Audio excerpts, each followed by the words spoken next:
Greetings, everyone, and welcome to Blades Against Bandwidth. Thank you so much for tuning in. I am Judge Brendan, and I'll be presiding over this evening's festivities. We got the usual suspects, and Tim, who'd you bring for our extra chair? I brought one of the coolest people I know, the Reverend Dr. Joey Royale. Joey's kind of a testament to the coolness of the road crew. Joey and I met when I ran a road crew game. And then it was platonic BFF love ever since. Mm-hmm. We have very similar tattoos on one arm. It's kind of creepy. He's an educator. He's got a great family. He came up with the idea for one of us, the zine that we're working on, which will be coming out shortly as soon as I get my act together. But yeah, that was Joey started the Drinking and Dragons charity D&D night, really as a way just to get people to come play D&D, and then it turned into like a really big charity thing, which is pretty rad. Yeah, and we're two of the New England crew, so.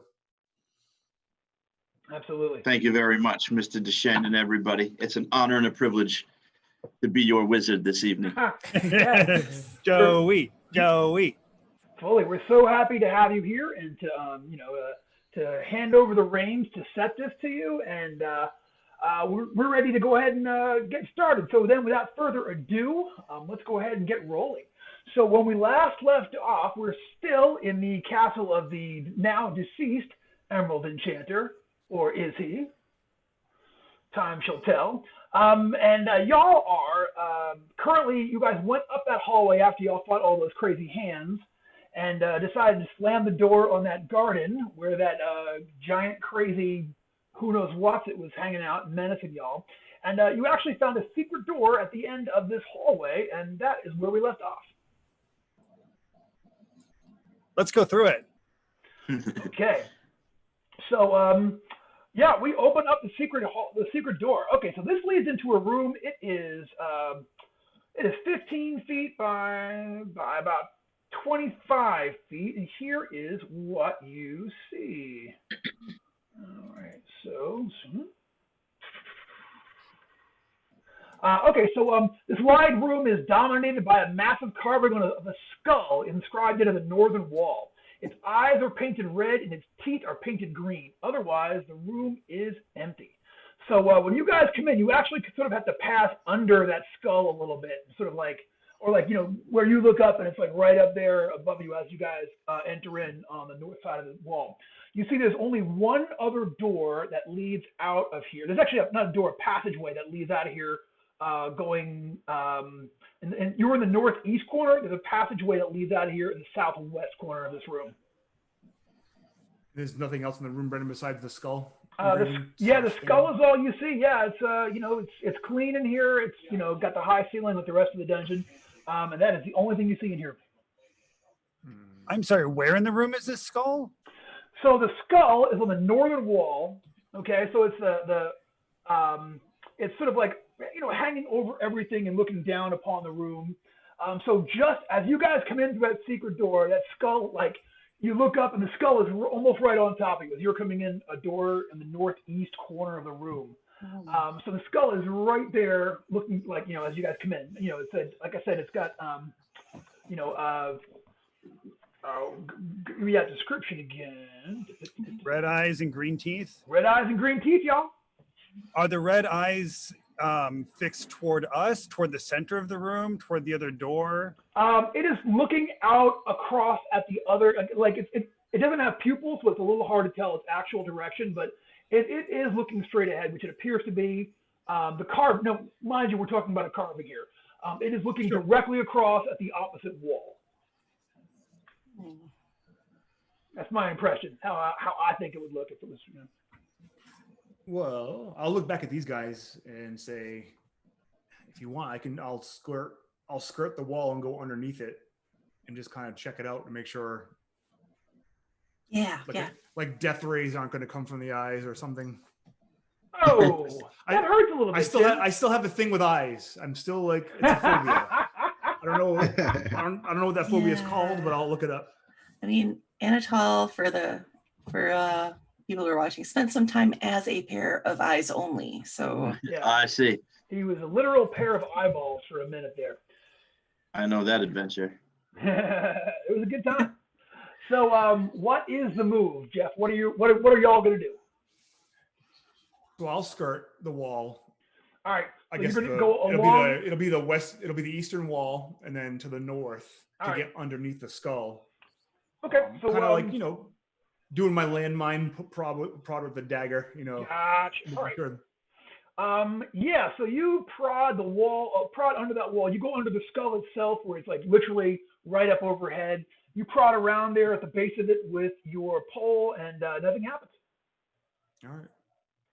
And I can tell for sure that the eyes and the teeth are just kind of like paint or like a dye, and they're not gems or anything, right? They are not gems. No, they're it's just a carved skull in the wall. The eyes are clearly painted. You can see the brushstroke. Same thing with the teeth. Okay. So But the skull looks like it's made of the same material that the wall is made from. Yeah, it looks like an installation. You know what I mean? Like it's actually carved out of the wall itself. How big is this? Skull is Head? huge. The skull is probably like 8 foot tall. Oh, Geez. I thought it was a skull-sized skull. No, this is a great big old ginormous. I mean, it's even bigger than a giant skull, really. This would be like the skull of a titan. You know what I mean? Except that again, it's carved into the wall. I'm gonna take my. Tim, what's your character's name? I forgot. Anatole. Are we clear?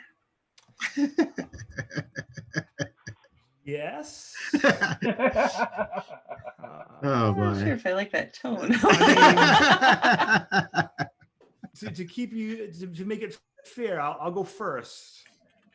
I don't want to lead you guys astray.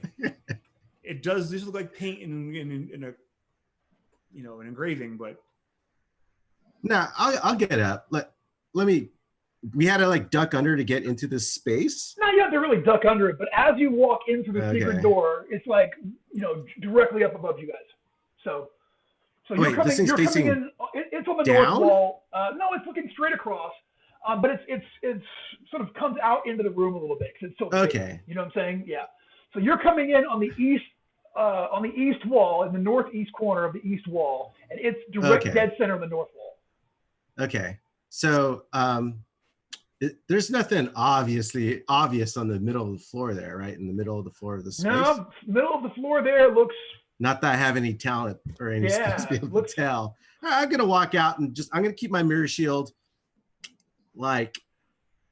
If some, I don't know, there's laser beams here. Whatever you laser guys beams with the are. laser death beams. Come on, y'all. Yes, you have. I got my mirror shield. Gotcha. Yeah, and then I'm gonna go and stand. I don't know where I could so these guys can get in and get behind me sooner than later, I guess. Right. Yeah, so you can go in 15 feet, and then everyone else will have room to pile in behind you. Okay, I do that. All right. I give him space. What is the skull looking at? The skull isn't looking at any. If it's looking at anything, if a carved skull can be said to be looking at anything, it is looking directly across the room at the far south wall. And on the south, so you guys came into the northeast. On the southwest, there's a passageway that leads out of here. That's the only other thing that's going on in this room. I check for a secret door where the skull is looking. Okay, sure. You can go ahead and get your roll. Give me a D20 check and add your elf level and your intelligence modifier.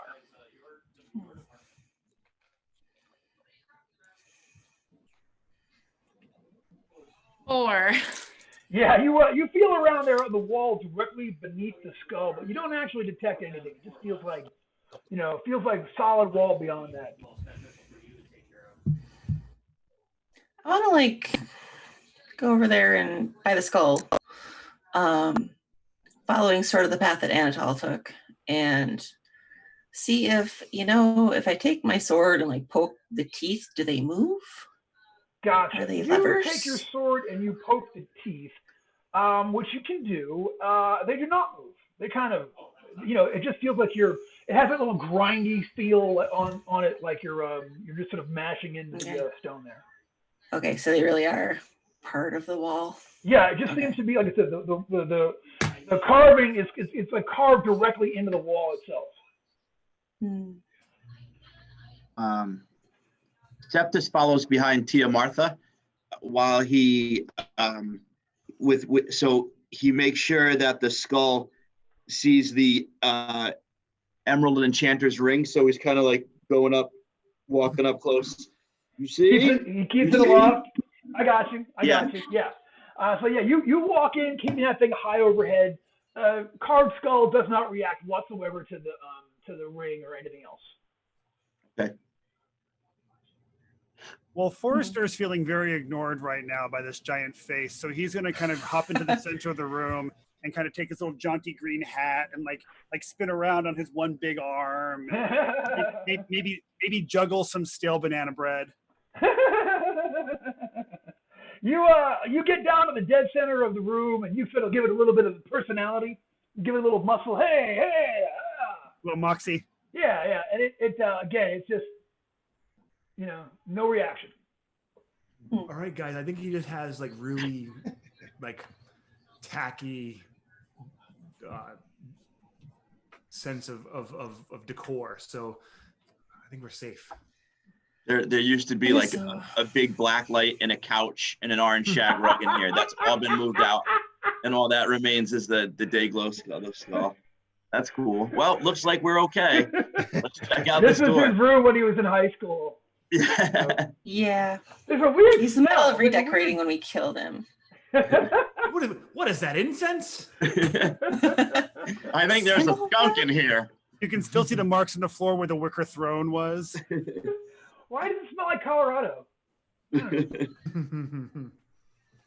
All right, I guess I'll make my way all the way across, Brendan, like I was, and then I'll go down to where you said it's a passageway or a door? Yeah, it's a passageway. There's no door there. All right. I'll continue on, and I'll head over to the corridor. All right, you head down there like you're going towards that passageway. Just before you get to it, the bars fall down in front of it. And then the skull animates, flies off the wall, and then guess what, y'all? Death ray laser beams start to like light up in his eyes. And it's getting ready to blast everybody. So let's roll for initiative.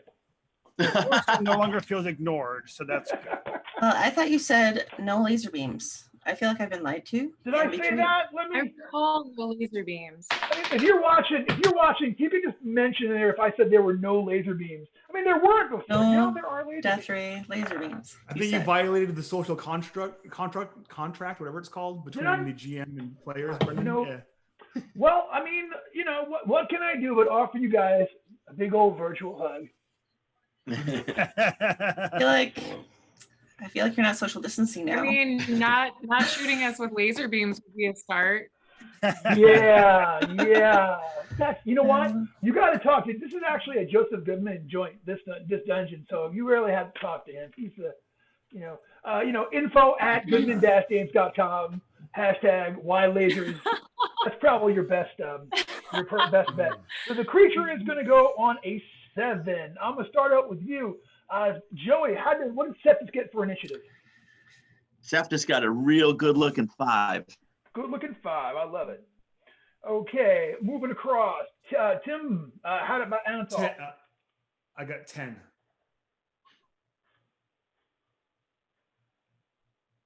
Okay, Carmen. 12. 12 for Miss Carmen. All right, how about the Reverend Dak? Ernie, how do you do? 11. 11 for Ernie.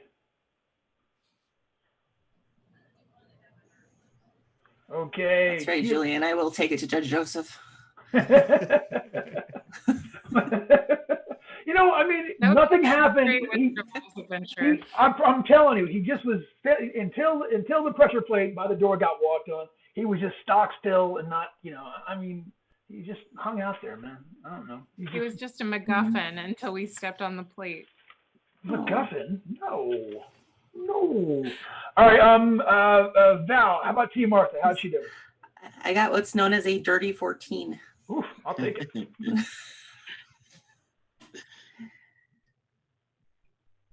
That's what we used to call it, 2 shots of 7 and 7 and olive juice.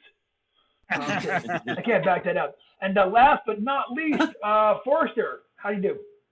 I got a filthy 15. Oh, you're first. All right. I wrote filthy and not your character's name. Sorry about that, Forrester. It's a good nickname, the Filthy Yeah, Forrester. so it's going to be Forrester, then Tia Martha, Carmen, and then Ernie, Anatol, then the creature, and then Septis. Septis is going to be bat and cleanup. Very good. All right. So the skull itself, has it come out from the wall? Does it appear to be of new material now? Yeah, now it's changed. Like before, it just looked like a carving, but now it's like an animated skull. Like it actually, like the jaw moves, and it doesn't look like an actual mandible, like raw. Like it doesn't look like an actual skull. It looks like an animated thing that's shaped like a skull. It's definitely moving around the room. It's kind of gnashing at you guys. It's got lights all in its eyes. It's genuinely transformed from a moment ago. Okay, great. Well, then there's only one thing to do, and that's to go full murder hobbit. Oh, murder hobbit! All right. So I've got a 9 and a 13. 9 and a 13 are going to both miss. Ka-ting, ka-ting. Boo! Yeah. And it's we're going to continue on here. Tia Martha, you are next. Well, I'm right there, and I had my sword out poking at it, so I'm gonna have to like hit it with my sword. Yeah, you're actually kind of behind it. It's sort of like hovering in the middle of the room right now, or close to it. So go ahead and make your attack roll. I got a squeaky clean 20. Squeaky clean 20. I love hearing that. Give me some damage. That hits. That's a connection. That's a natural 20. That's an actual. Oh my goodness, great. Then give me a crit too. So go ahead and I am immune to crit. Okay. Well, damage first, I suppose, right?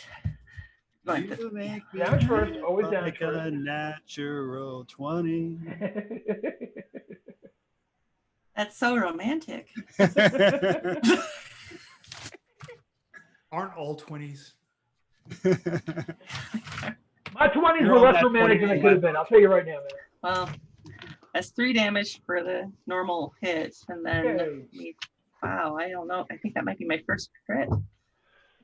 My goodness. That could possibly be right. Table 3. Let's see here. I no longer have a What'd you get? Crit die is a D8. Okay. Your luck roll is a 0, so the mod is a 0. So I have a plus 1d6 brutal strike to the torso. On a 0? No, my luck bonus is 0. Oh. So I rolled a 6 and I added 0, and the total is 6. Okay. So yeah, so just plus 1d8 damage. Yes, so plus 1d8 damage with this strike, and the foe suffers multiple broken ribs. Sure. The ribs are downstairs though in a closet, so a couple of them fall apart. 6 more damage. I'm sorry. How many points? I'm sorry. 6. 6. Outstanding. Well, you put a big hit on it. Crack, and there is a big crack running up the back of its head now, but it is still up and still in this fight.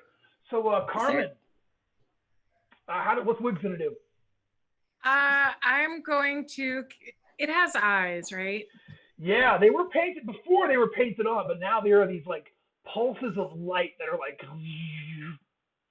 I'm going to cast color spray. Okay, go ahead and give me a color spray check.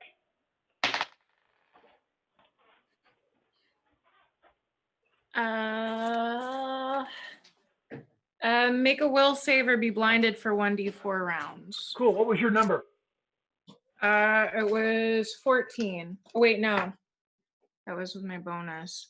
It was 13. 13? Okay, here comes that save. Ooh, I got a natural 20 on that thing. He's going to make that. So, yeah, you shoot it with a blast of color. It just seems to just sort of, shed on it to the left and to the right. It is still... Everyone's complaining online. I don't know what to tell you. It's got eyeballs. It's got a... No, a minute ago it had no lasers. Now it's got lasers. Okay, Ernie, I'm gonna need you to do some damage to this flying skull before I have to eat somebody. Tia Martha. Before it eats somebody, you said? Yeah, Tia Martha. All right. I got. Wait. I don't get what's happening here. I'm goofing. I'm just being a goof. Go ahead and tell me I'm just what you gonna go did. ahead. I'm gonna go ahead and take my 7th tree spear and stick it in an eyeball. 7 tree spear. I'm gonna try to see if I could blind it. Go for it. I'm gonna go for a deed. I got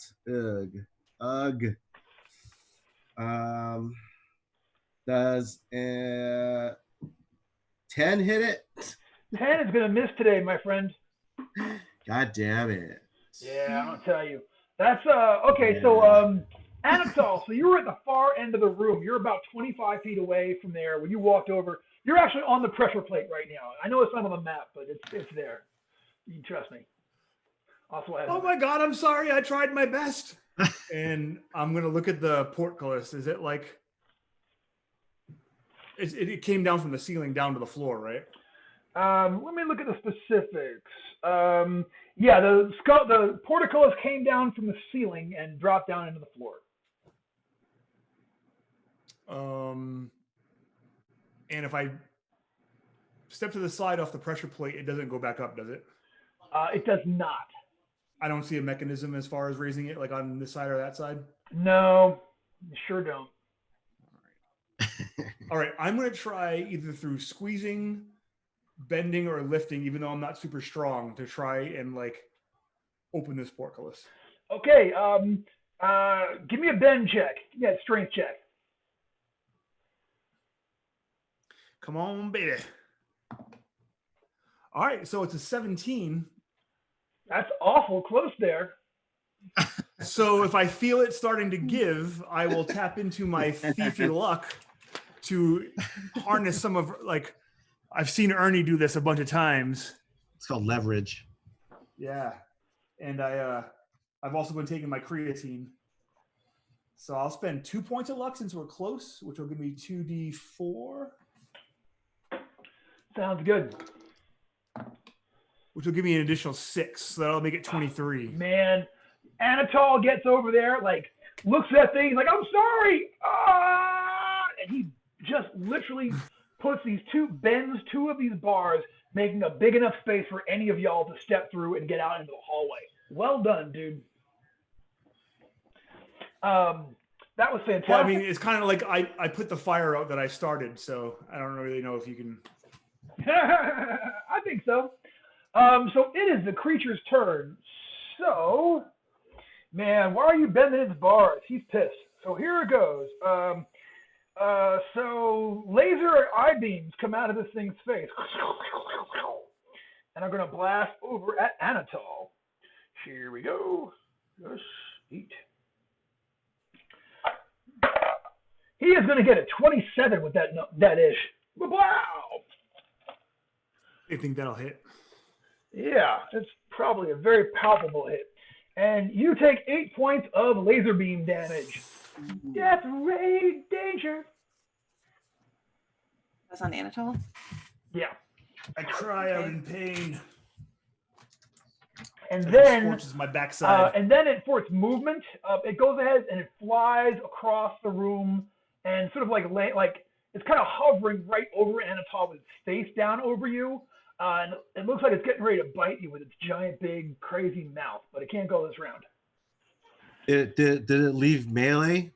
It did leave melee. Yeah, Tia Martha can take a shot. Forrester take a shot. Ernie take a shot. I missed. I rolled a 4.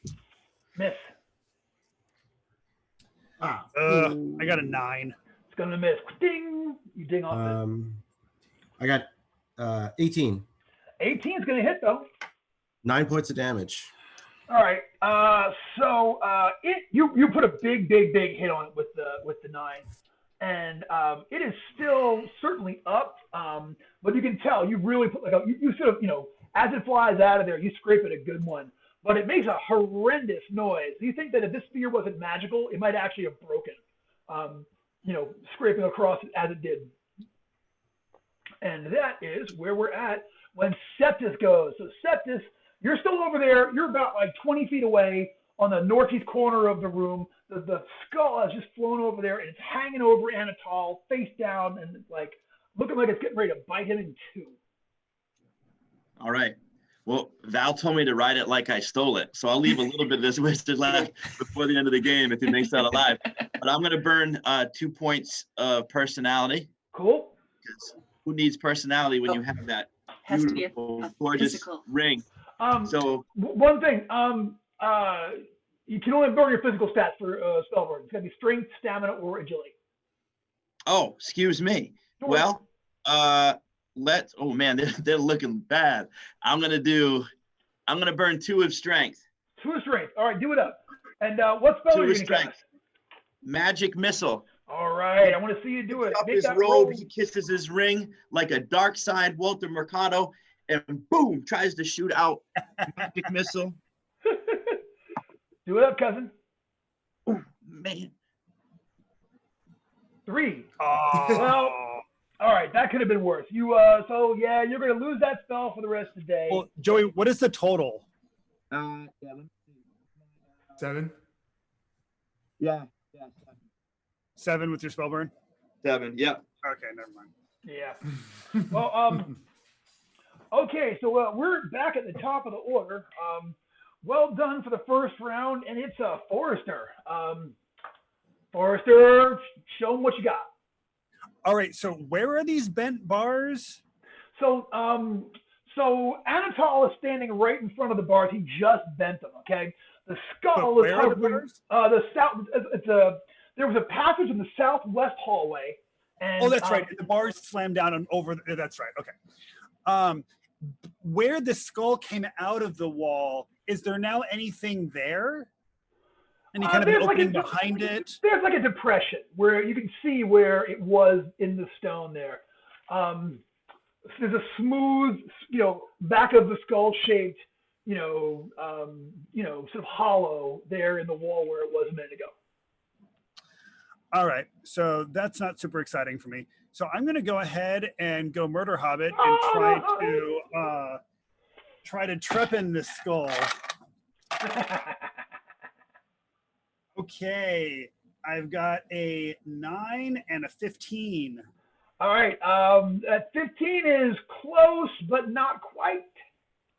And the 9's a big old miss. The 15 is now a 17. Okay, so roll damage for me.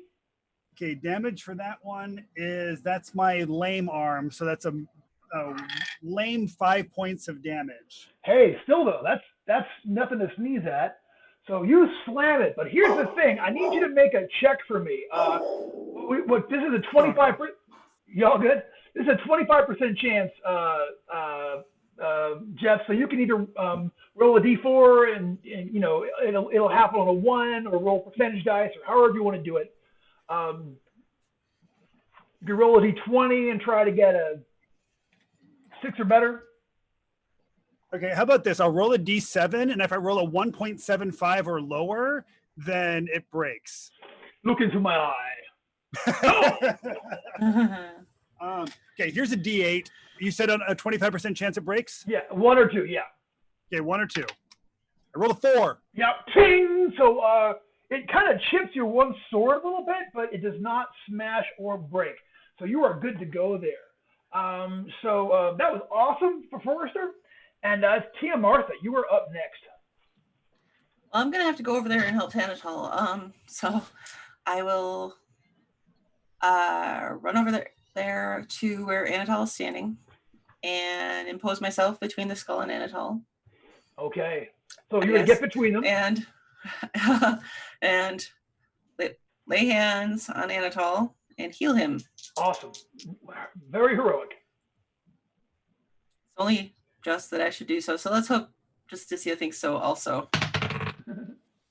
Oh, it seems that she does. That's a total of 21, and I think he's also lawful, and so that's 4 dice. Outstanding. So roll 4 dice, 6, take the highest 2, Tim. And well done to you, Martha. Way to be a good cleric, and we're going to move on. Carmen, it is your turn. So it didn't work out great for you last time, but I got high hopes. What you got in store for us?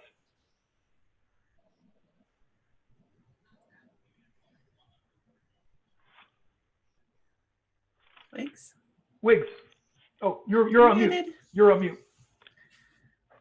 My puppy was also whining. A Oh, big woo and a small woo.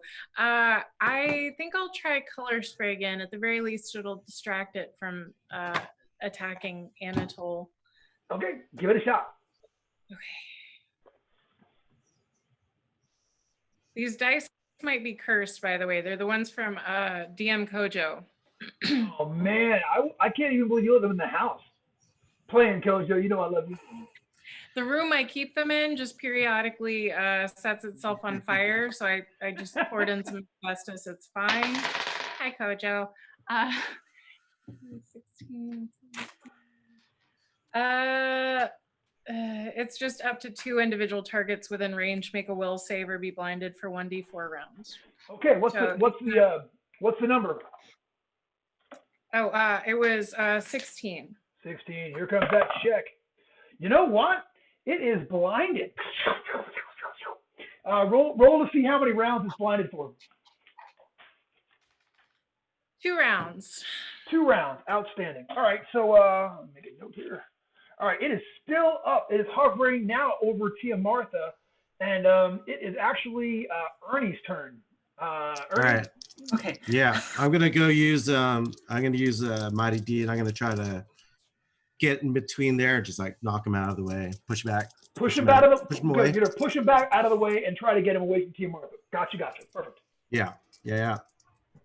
And natural 20. I got a 3 on the Mighty Deed.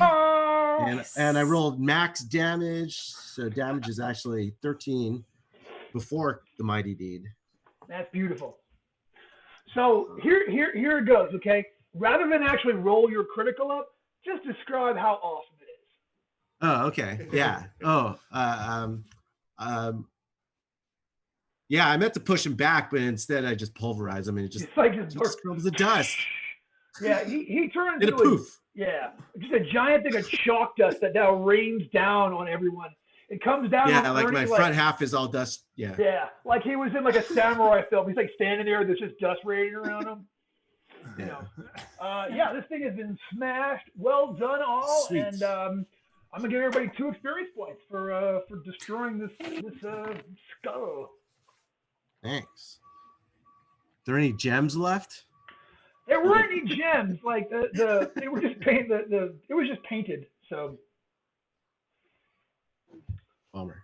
I know, right? I'm gonna take that up with Judge Joseph also. You just email all complaints about this adventure and be sent to Joe. And I'm gonna CC Taco John. Forrester's gonna walk up to the depression in the wall and just kind of feel around in the depression. Sure. Follow in the depression. Give me it's up high enough where you're going to need to give me a very easy climb check. Give me a 3 or better to get up there to it. I'm only making you do it because if you fail, you're going to fall and land on your butt. Well, with my armor check penalty, I rolled a 7. I get a +1 on my agility, but a -5 for my armor check penalty. So I got exactly a 3. Oh, wow. So, outstanding. Well, I mean, that could have been way worse. So, so I'm sorry, I'm sitting here chatting. So, you very nearly fall off, but you don't. You manage to sort of like get your hands on the inside of this thing. You feel around as best you can there in the interior of the depression where that skull was until previously, and you don't feel anything in there. It's just like solid stone to you. Okay. Septus just picks up a fingertip of the dust and just rubs it against his gums to make sure everything's cool. It's gross. It's all like concrete, but yeah. Okay. You come back with a drop of blood on your pinky where you've been. It's not what are you gonna do? All right, so the only 2 ways out of here are the way you came in or through the newly bent bars. Thank you, Anatole. Well, I think All right, since I guess- Anatol succeeded at his Ben Bar's lift gates check, we should probably head that way. BBLG. Agreed. That's awesome. When Yeah, I'll stand there. I'll like almost like I'm pointing the way, like after you, friends.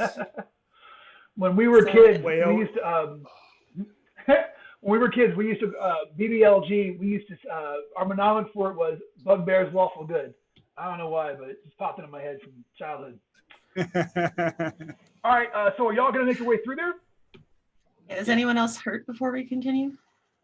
Oh, you Anyone else did a you good feeling? job icy hotting my scorched backside. Yeah.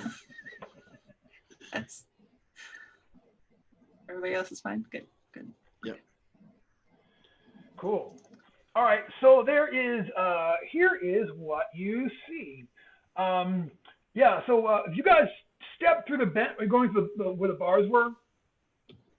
All right, stepping through there, you step into a passageway it goes south 10 feet and then turns east. So it kind of switches back to the way we came. Yeah, it kind of comes back, turns around, and comes back the way you came. Exactly.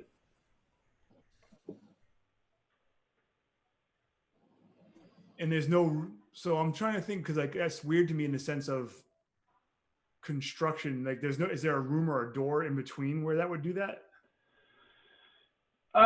You know what? You were on the other side of this. You know, like, yeah. So like, you think that we don't have our map here, obviously, but you think that there's this. What did you see that stairway? Yeah, that stairway that you came up from downstairs when you guys initially came up is probably on the opposite side of that wall. So Okay. you know. All right. As long as, you know, I'll keep a cautious pace. I'm not going to prod the entire way. And as long as like the floor looks pretty uniform, I'll just keep a cautious pace and keep moving my way in. Cool. So what? Did we say on this level, is this level lit or are we carrying torches? This whole level is lit up. Everywhere is lit.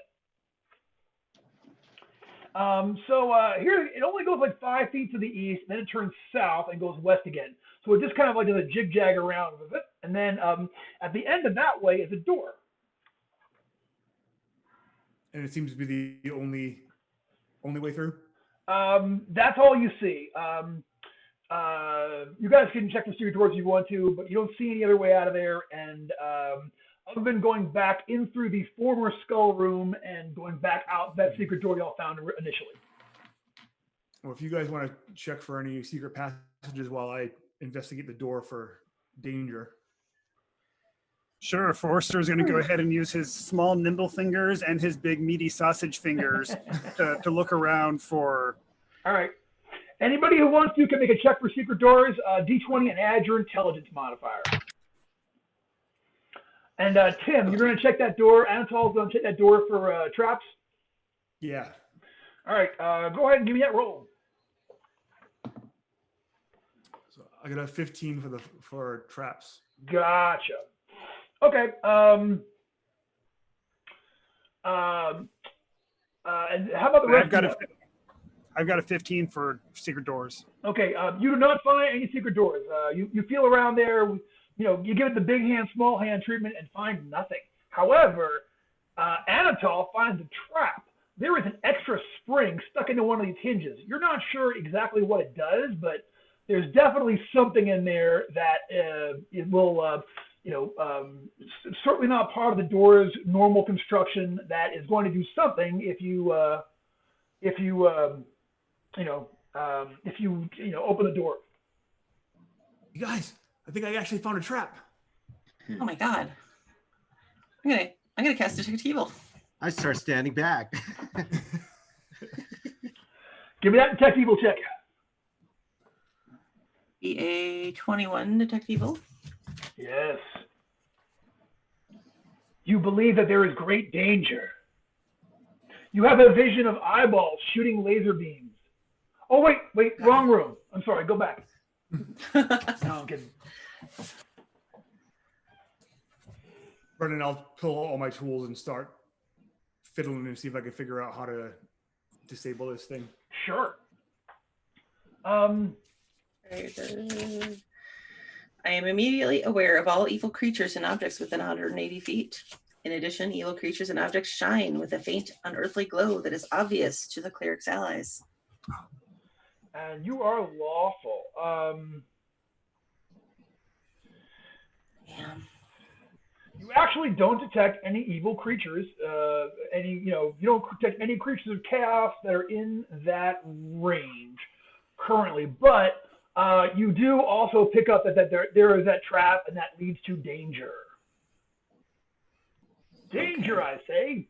Anatol, you break out your tools and are getting ready to try to spring this disarm this thing, whatever it is. Why don't you go ahead and give me that check? My +8 to this roll, I get a 15. Final answer? I did say I stepped back like 20 feet. Well, right? I'll say like I haven't. I do not feel like I figured it out at that point. I'll spend a point of luck. Hey, there you go. Give me your roll. So it's a 17. Yeah. So you go in there, get there, and get to fiddling with it, and then soon enough, twing. You pull out this great big super industrial spring. Just sort of like kind of a dwong comes out in your hand on your side of the door, and nothing happens. There's no noise, no pits, anything open up, no laser eyes or nothing. It's just like a, All right, I think I got it. But just to be sure, because I feel bad about the whole portcullis thing, I'm gonna go first. All right, you're gonna go in? Yeah. All right, so you pass in through this door, and it is a short hallway that kind of goes like you're coming in at the south end of this passageway. So it's as soon as you go in there, you have to take a right or be stymied. Okay. I will peek around the corner first before going in headlong. All right, you peek around the corner, and here is what you see. There are stout iron bars on either side of this little path, like this little chamber in here. And you see that there are strange creatures behind these bars. There's a set of bars to your north and 2 to your south as you look around that thing in there and such. The only one you can see from your angle, okay, is a bizarre looking thing. It is so this is the cell you can actually see into. Anatol sees a gelatinous mass. It appears to have a solid central orb of crystalline nature from which extrude a tangled nest of pseudopods. And as you look at it, the central orb pulses with light. This is the weirdest thing I've ever seen. This orb is within a gelatinous mass? Yeah, so the gelatinous, imagine almost like looking like a one-celled organism, you know what I'm saying, with always like pseudopods coming off of it. But where the nucleus would be is this bright red, like it's red for a moment, then it turns to blue and then to green. It's kind of like flashing colors back and forth. And it's clearly moves around over to the edge of the thing, and it's clearly checking out Anatol, checking out itself. Yeah. Septus Wiggs, you might want to check this out. How big is this thing? Great big.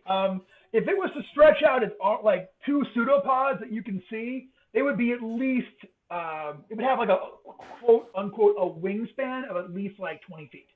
But it also looks like it can kind of stretch them out a little bit too. And as you get out there, it actually puts one through the bars and kind of waves at you, waves it in your direction. Has Septus ever seen anything like this before? You can give me an intelligence check and add your wizard level. D20, add your intelligence modifier and your wizard level. Martha, is this thing evil? I'll look at it. It does not. 15. I'm sorry, what'd you get? 15. 15. You have not. You think it's, but you from what you see, from your wizard training, you believe it is something not of this world. You believe it is something from a different universe. Okay. Tia Martha, you take a look at the thing, and it does not register as evil to you. Okay, so it doesn't have. Okay, so it wouldn't have evil intent. It's not dangerous. It's not chaotic. Not chaotic. I still wouldn't touch it because it wouldn't. I don't think it would hurt us on purpose. but I still wouldn't touch it. So Do you think Probably this needs a is hug. the third creature that he's sucking ingredients from? Like, is it hooked up to any tubes? Oh, great question. It actually is not. It's just trapped. Like, well, you can't see any. And actually, most of its body is transparent, so you feel like you would. But it just kind of hovers in there and kind of undulates around. But it is not hooked up to any tubes like that demon you guys found in the last room. The demon that Septus made a deal with. What's up, Septus? And for quick side note, speaking of Septus, Julian Burnick is texting me right now, and he's real starstruck that we've got the Joey Real on the show today. He ought to be, dude. Joey is one of the coolest people in our DCC community. I'm blushing. No, for real. Y'all know, Joey gave me an action figure of myself that said Legendary Judges. It's today the coolest thing I've ever had, and I actually I handed it off to. It's actually hanging in the game hole right now in Wisconsin. It's actually up there in where is that? That's Madison. Yeah. That's cool. Oh, Yeah, it's like I'm permanently ensconced, y'all. So. wow. So, yeah, it's cool. That's really cool. So if And a I great need to gamer. curse you, I know where to get a voodoo doll. Yeah, I was gonna say, Exactly. you gave Alex Camera power over you like that? Wow. Dude, Alex, first of all, Alex Cameron already has power over me. He's like a superhuman. Alex is like he's like this, he's a high-powered lawyer with a wonderful family that runs marathons. Oh, and did I mention that he took me on a pub crawl one night that I nearly died from? Man can drink like 3 big dudes. It's insane. So, he has the power. He already has the power. This is just sucking up to the power. So. Okay, so if there's anyone you want to entrust yourself to, it's him. Yeah, exactly. Got it. I will not go after your homunculus. That's right. Understood. I'm his arch enemy. I have to try. Yeah, that's fair. If you do see his voodoo doll, just fill its tiny little pockets with tiny little money. Well, that'd be so Okay. cool. Yeah.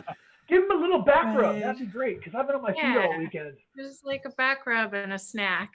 Yeah, that'd be so nice. Want to get a tiny heating some pad. Jaeger, tiny Jaeger bottle. Yeah. Oh, I'm gonna kiddie pool and fill it with Jaeger and put him in it. You're gonna make me cry up in here. Oh, that was some Drinking and Dragons action, so. These cages, are they like the last gate where there's no locked door or mechanism? Are they just like floor to ceiling with no? Floor to ceiling with no, you don't know what triggered them, but yeah. So yeah, you don't see a lock or a gate in any of these things. There doesn't seem to be any way in there. You're not sure how they got these things inside. Inside that. How they actually got these things into these cages. So who knows? Is there more to the room that I can't see? That maybe if there's a mechanism, it's around a corner. Yeah, you're still over there at the corner. You, Tia, Martha, and everybody are still like standing there at the edge. But like I said, there are 2 more cages on the opposite side, like on the north wall, on the north side of the passage is where the cave with the weird undulating creature is. But there are 2 more. You're gonna actually go into the room and check out, see what's in there. Yeah, I'm gonna walk in. I'll kind of wave at the Jello crystal creature and be like, "Hi," and I'll keep. It kind of waves and like its colors change. It kind of like and it changes back. You walk in there. Here is what you see in the other cages. So the first one you come to on the left has got there's a fat, listless serpent. It's huge. Its skin is pebbly and yellowish. It does not even lift its head to acknowledge you, choosing instead to simply stare. But it's big, and actually, Tia Martha, when you see that one, you can tell that one is looking at you like there's danger there, as it is wanting to, possibly eat one or all of y'all, specifically Forrester. That one wants to eat Forrester. Yep. And, And I don't blame it. I am delicious. and the last cell just past everybody that. says. Sorry. Sorry, go ahead. No, I mean, That's what everybody says, is that Forrester is delicious, but that's the word of the rumor street. has it. What do you think would happen if I fed it some fingers? Only one way to find out. I wouldn't get too close, but you know, you're an adult.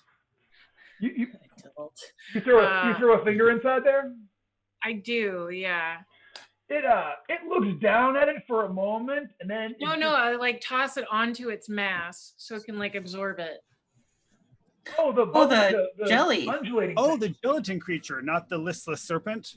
Yeah, the jelly, not the listless serpent. You throw it a finger, okay, and it kind of like it sort of like goes over. You hit it in the mass, it bounces off, but then it reaches down with one of its pseudopods and picks it up.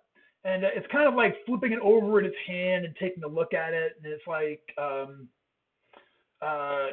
and then it like digs around the cell for a little bit, and it comes up with a pebble, and it kind of gently tosses that back where it banks off of wings. Okay, I accept its pebble. I think this is like a petting zoo. And I like with the corn, so I'm just gonna toss some to the serpent as well.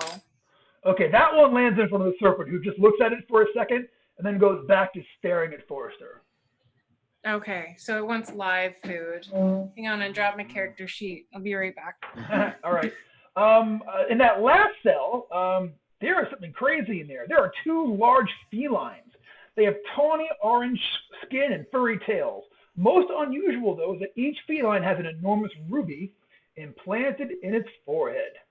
And as you guys are coming out through there, it's like both of them are kind of like pacing back and forth across the bars.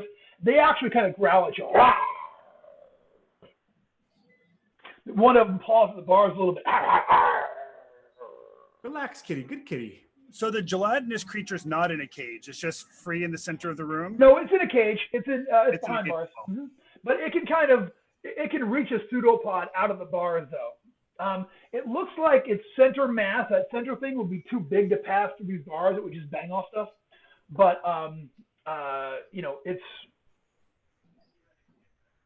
So the cube had the ability to reach through and grab us if it wanted to, but it chose not to. Yeah, that gelatinous thing could reach through and grab somebody if it wanted to. It did throw a pebble at Wiggs.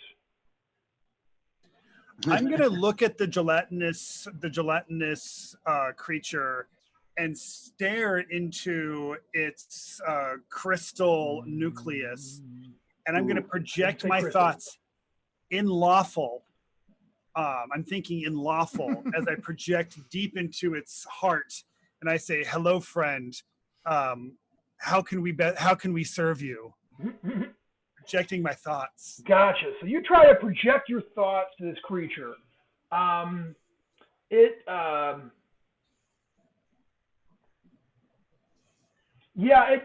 doesn't, it doesn't seem to have any reaction. While you're staring at it, the lights of its interior bit like go up and down the color scale again. It goes from red, purple, green, blue, then back into blue. It pulses a few times at you, but it doesn't.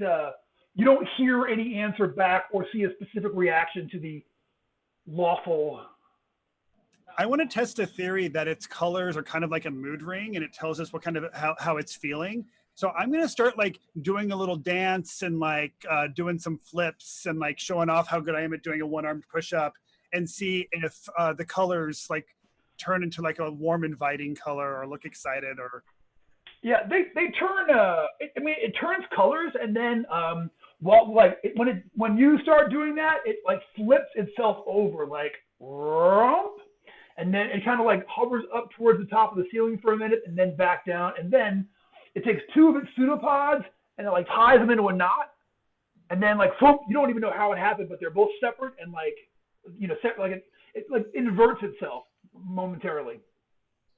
I think that's really cool. So I kind of hop up in the air and I kind of intertwine my arms, and then I hop out like that, like trying to like kind of copy its movement. Gotcha. Yeah. You do that, and it's copying you back, and it's moving, and I want to hang out with this thing. Is there like a lock on its cage? You do not see a lock on its cage. None of these cages seem to have a gate or a lock. You're not sure how they open. when I got to the other side of the room, Brendan, I didn't see any kind of mechanism. No, like you walk buzzers down. or- So when you walk all the way down to the far end of that room, one moment, please. Yeah, you walk down to the end, and it actually like becomes a passageway. Like at the end of it, past the cages with the cats in there, there's a it sort of just becomes a passageway, and you can either go up north to a door, or you can keep going west, and it goes west another couple of feet, and then it turns south. Well, I don't want to mess with the fat snake. Yeah. What about these cats, Tia Martha? Are these things? I mean, they seem pretty ornery. Do you think they'll try and eat us if we let them out? Are they hungry, or do they look? I mean, do they look evil, or just? They do not register as evil, but they definitely register as dangerous, and they are sort of like making motions at this cage, like. And I feel bad leaving them here to die, but. Yeah, I was thinking the same thing. Can we look around to see if their food is around here? Maybe we could feed them and then like just open the cages before we leave the room. Sure. You do not see any food around. You're not sure how these things are getting fed or by whom and when. Forrester also suggested if we do decide to follow that plan, we might want to open the cages. We might want to stagger the opening of the cages so they don't all just eat each other. Be a good plan. Yeah. One at a time. You don't find any mechanism to that will open these cages up. Except you don't have a way to magically open doors, do you? I do not. I'm gonna check because the gelatinous pseudopod thing is like the least dangerous, at least as it appears. I'm gonna do the check that I did like in the portcullis. Like I'm gonna see if it raises or if I would have to bend it or. All right, you go over and mess with it. You can see it's probably like the last ones, where it looks like it definitely would retract into the floor if, however the mechanism works. But you're just not sure what triggers it. No. Well, guys, I'm a little sore after that last display of heroic strength. But we're not really under any duress. Maybe we just take some time. Maybe I can like rig together a pulley of some sort with my my crowbar and rope, and we can just kind of bend. How wide are the bars? How big is the nucleus, and how much would it have to bend in order for the nucleus to fit through? It wouldn't have to bend all that much, but it would have to bend. I mean, it would be like the bend that Anatole put in those bars in that last room. About that same size would do it. Right now they're like this. And you have to make them like this to get it out. Hey, Ernie, you want to help me try to open this thing? Do we really want to let these guys out? I just want to. I'm pretty sure they're going to help themselves out if we stick around long enough. I just want to help my jelly friend out. All right, sure. So you're looking at just letting the jelly out. Yeah, I'm just letting the jelly friend out. All right, let's let the jelly guy out. All right, both of y'all give me a strength check. DC unknown. But go ahead and DC make a roll unknown. and add your strength mod. Dirty 20. Oh, yeah. So the two of you guys, like each of y'all kind of like work together. And what'd you get, Dak? I rolled a 3. Yeah, so Forrester pretty much solos this thing. But yeah, he gets in there with his one big arm, and the thing kind of backs away while you're doing it. And then once you get it like stretched out, it comes out. And it kind of like, it tests it first for the space, and then the nucleus comes out, and it brings the rest of it. So now it's out here with the rest of it. So it goes over and it puts its hand, like one of its pseudopods, onto Ernie. It puts another pseudopod onto Forrester, and it kind of like, does like this and such. And then, it kind of like looks around the room a little bit, you know what I mean? Like sort of like flies up and down and feels along the ceiling and along the floor, and then it's going to get ready, and it makes its way out of there. It's just going to go ahead and like dip. But I'll tell you what, though, you guys just freed, and you can't. This is out of game. You all don't actually know this, but that it's a highly intelligent extraspatial life form, which didn't mean any harm to anybody. So I'm going to give you guys 2 experience points for jailbreaking it. Yay! Oh, sweet. Yay.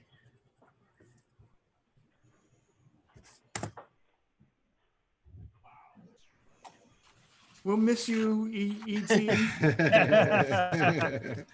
like one of those things from the Herculoids. Remember those little Yes. Gloop and Gleep. Yeah. Well, Jess wants us to name it, so I think we should name it Gleep. All right. Goodbye, Gleep. It could be. Goodbye. I was thinking Creole Lady Marmalade because it's a jelly. We Creoles don't get a whole lot of love, so I'm very partial to that song. So, all right.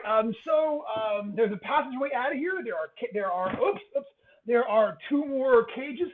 Maybe you can make another strength check and let out the giant snake or the 2 tigers with the ruby things in their heads. Nah.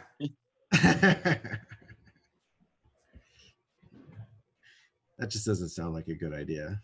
I don't know. How big are those rubies? Well, how big are those rubies? Because I got a sleep spell. We could carve those right out of those kitties' heads. Oh, that sounds even worse. Yeah, those rubies are massive, baby. Those rubies are. Let me get you the exact description. Put them to sleep and Enormous. do a little They surgery. are enormous rubies in their foreheads. Or we could just put them to sleep and leave the door to the exit open and leave. We could do that too. That does sound more like the thing a cleric would do, but you're talking about the dirty robe Septus. That's true. We are talking about Septus. I saw that on this character sheet, and I said, okay, this is how we're going to play. Wizard robes with strange stains. This guy is ready to go. That's all you needed to know. So this is a setup. All right. Well, listen, if nobody's I'll be good. If nobody wants those rubies, I won't have to put those cats to sleep. But that's I have a easy question thinking about right the there. rubies.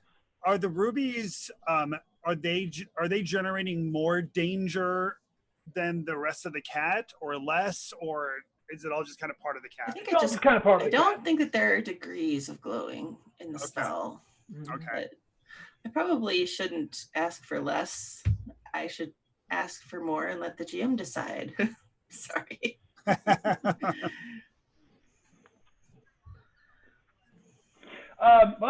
Yeah. So the you can't really differentiate it. I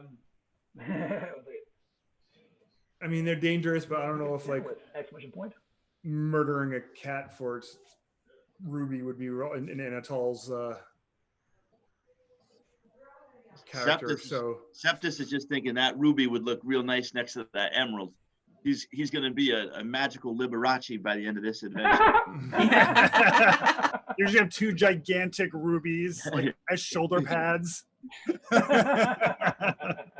God. That's fine. That's fine. Septus, he'll find some other gems. We have some cat people. There's been a lot of. This is a very gem-heavy adventure so far. So there's all kinds of stuff that's out here. So what are y'all gonna do? Are y'all gonna? Are we gonna? What are we thinking? I'll just start walking towards the door if these guys are cool with not murdering the animals. Yeah, I don't want to murder him. Maybe we'll come back and free him later. All right, so All you're right, gonna go. This is the bad guy now. So when you get to that back, you go past the cat cages, and you can either turn right to a door or keep going straight and to see wherever this passageway takes you.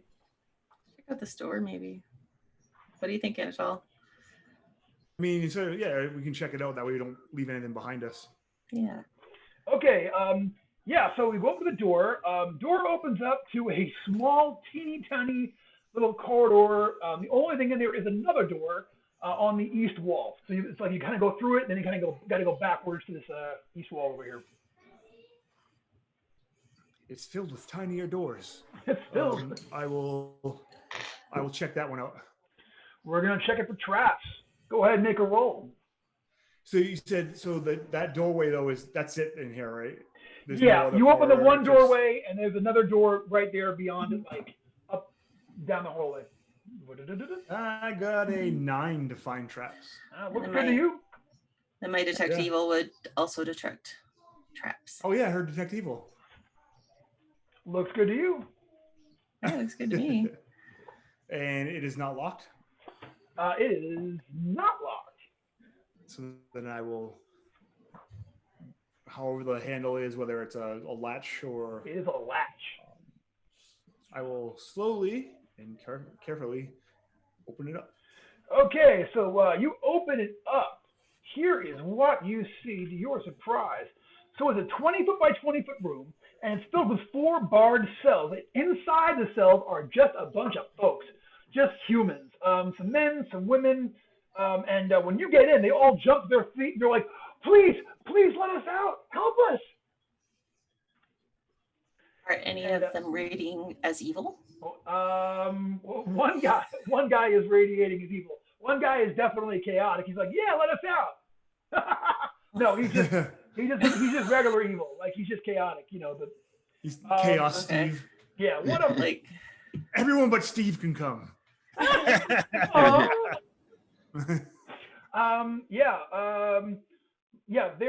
So I'll ask the people. I'm like, are there anything we have to worry about? Are there any traps in here or anything? He says, no, not that I know of. Are you okay? Do you need banana bread? Oh my God, yes. I hand them one of my 2 loaves of banana bread. Man, it quickly gets cut up. They're passing it in between the bars and, you know, handling all everybody and just excited as all get out and such. They don't even make a face. They're all like, thank you, banana bread. Yeah, you say this is one cell, Brendan, or a bunch of cells? There are 3 cells, 3 big ones. Each one's got multiple people in there. There's a total of 7 villagers, and they all just look like regular folk. They're just humans. They could be farmers or who knows what. so none of them are the maidens I'm looking for. 2 of them are the maidens you're looking for. You look over there, and yeah, it's almost like you feel like a divine light there shining from above, glowing down upon them. I tell the maidens that if they can best me in arm wrestling, we'll set them free. I tell them that Forrester just likes to do that, but if they beat him at arm wrestling, I personally will give them a gold piece apiece. I say just kidding, and then I do a little dance and a little green cap. They're scared of that green cap. They're looking at that green cap warily, like, huh? Yeah. But I am not kidding. If they can beat them, yeah. But here's the thing: the bars in here are just like the other bars that like you do not see a way into or out of this place. So I'll just ask that: Do you know how they got you in there, or how they get people in? He says, yes. He says the green man, that green evil sorcerer.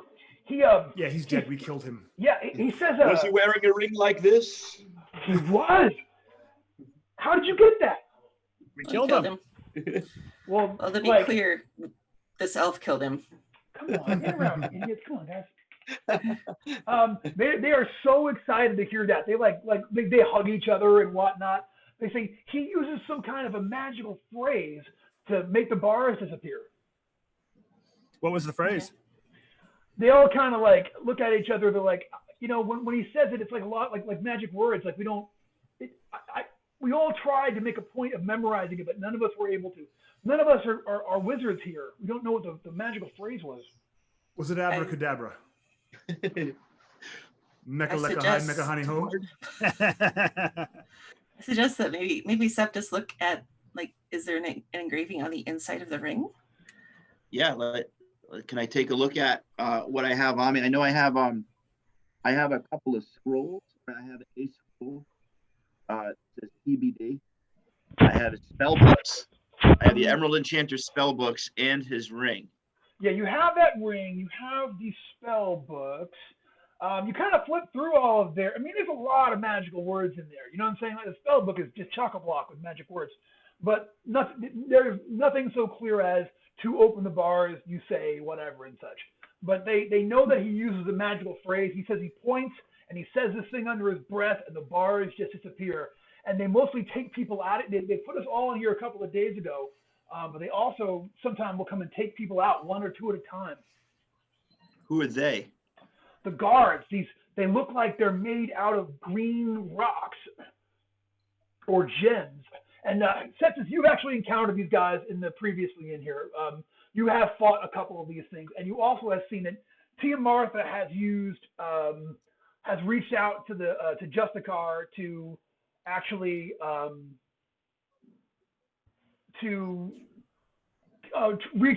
transform them back into their original states with their flesh again.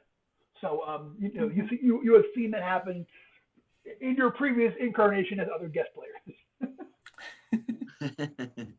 Uh-oh. Open sesame. Oh. Well, Uh-oh, here comes a cat. who might have the answer? It'll be Trokio the Wonder Cat. No. Trokio the Wonder Cat. Trokio. Trokio, no. Trokio, what's the Trokio, read magic that word? book and tell us. It's Oh wait, freeze. what if it's please? No. The magic word, it's please. Move it, knucklehead. Quit. All right, now, All guys. right. Yeah. I say step aside, and I flex my arm, and All right, give me that check. All right, now.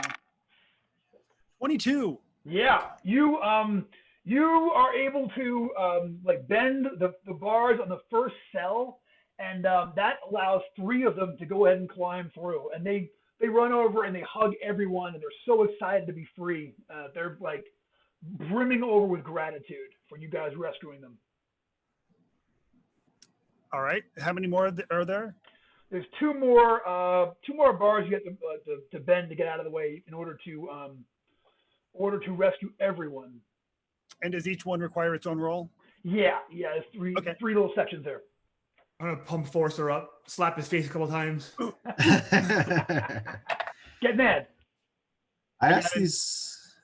I got a sorry. 19 on the second cage. You get the second cage.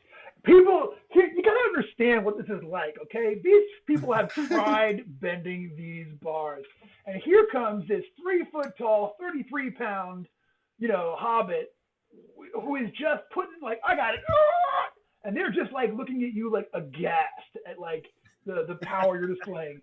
Yeah, you definitely let out the next one. So the last one has only 2 people in there, and one of them is the one that's registering as chaotic on Chaotic Mars. Steve. Chaotic Steve. All right.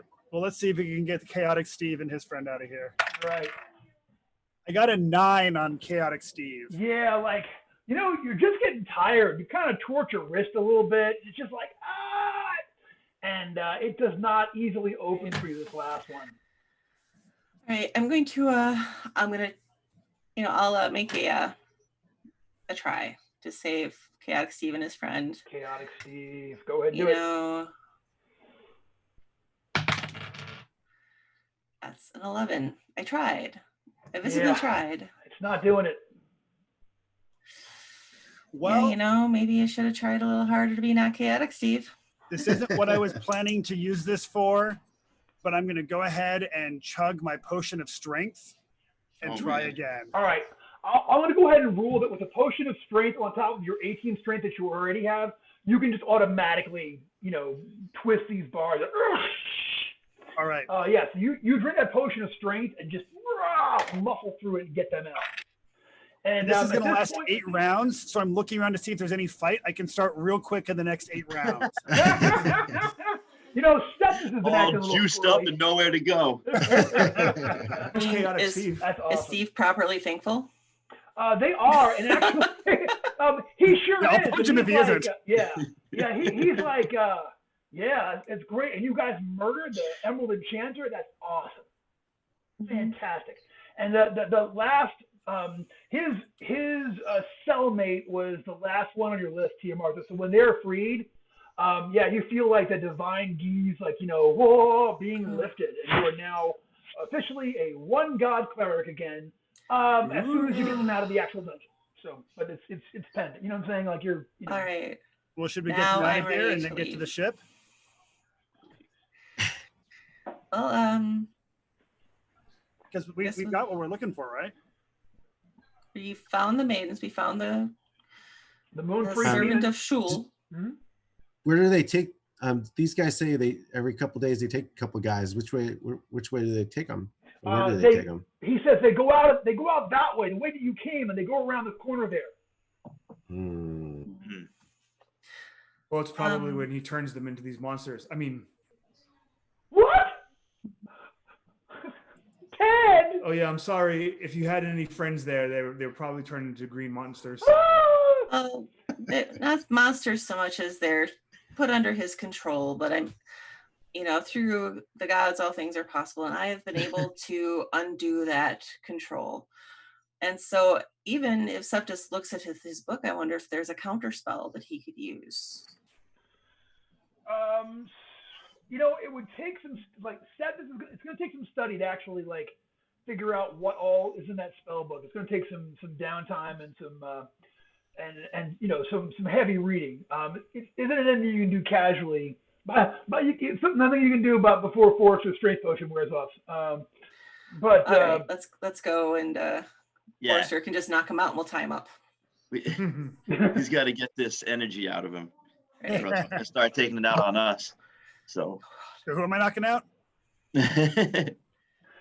Chaotic Steve. Just punch. Just give. Here's what you get. Just give him one, just in general. No, I'm kidding. I don't like your aura. Right. So, yeah, I guess we'll ask. You gone that hallway? Should we? Yeah, I guess we'll just go to. Yeah. I guess if they're all together, they're safe just walking out, right? You think? Yeah. Do they know how to get out of here? Should we ask them to wait here? Do you? Here's the thing. Here's get the back issue. in the Okay? cage for a little bit. You guys don't actually know how to get out of here. If you recall, you actually teleported to the lower levels of the dungeon through that table. So you actually haven't seen the middle section. You're not really sure how to do it. And also, don't forget, but the Zot, the kid, and the other folks, I forgot what we called them, are all. We gotta go back for them. Yeah, they're all in two the kitchen. maidens and. So I suggested maybe they stay a room Eddie. behind us or like outside until we clear things, and they can kind of follow us. But they should probably come with us in case we find a way out that we can't backtrack to tell them. Yeah. I could, or they could just leave us. We could put them back in the cage, and I can cast sleep on all of them. Or we could just keep on going forward. You okay, Septus? Are you?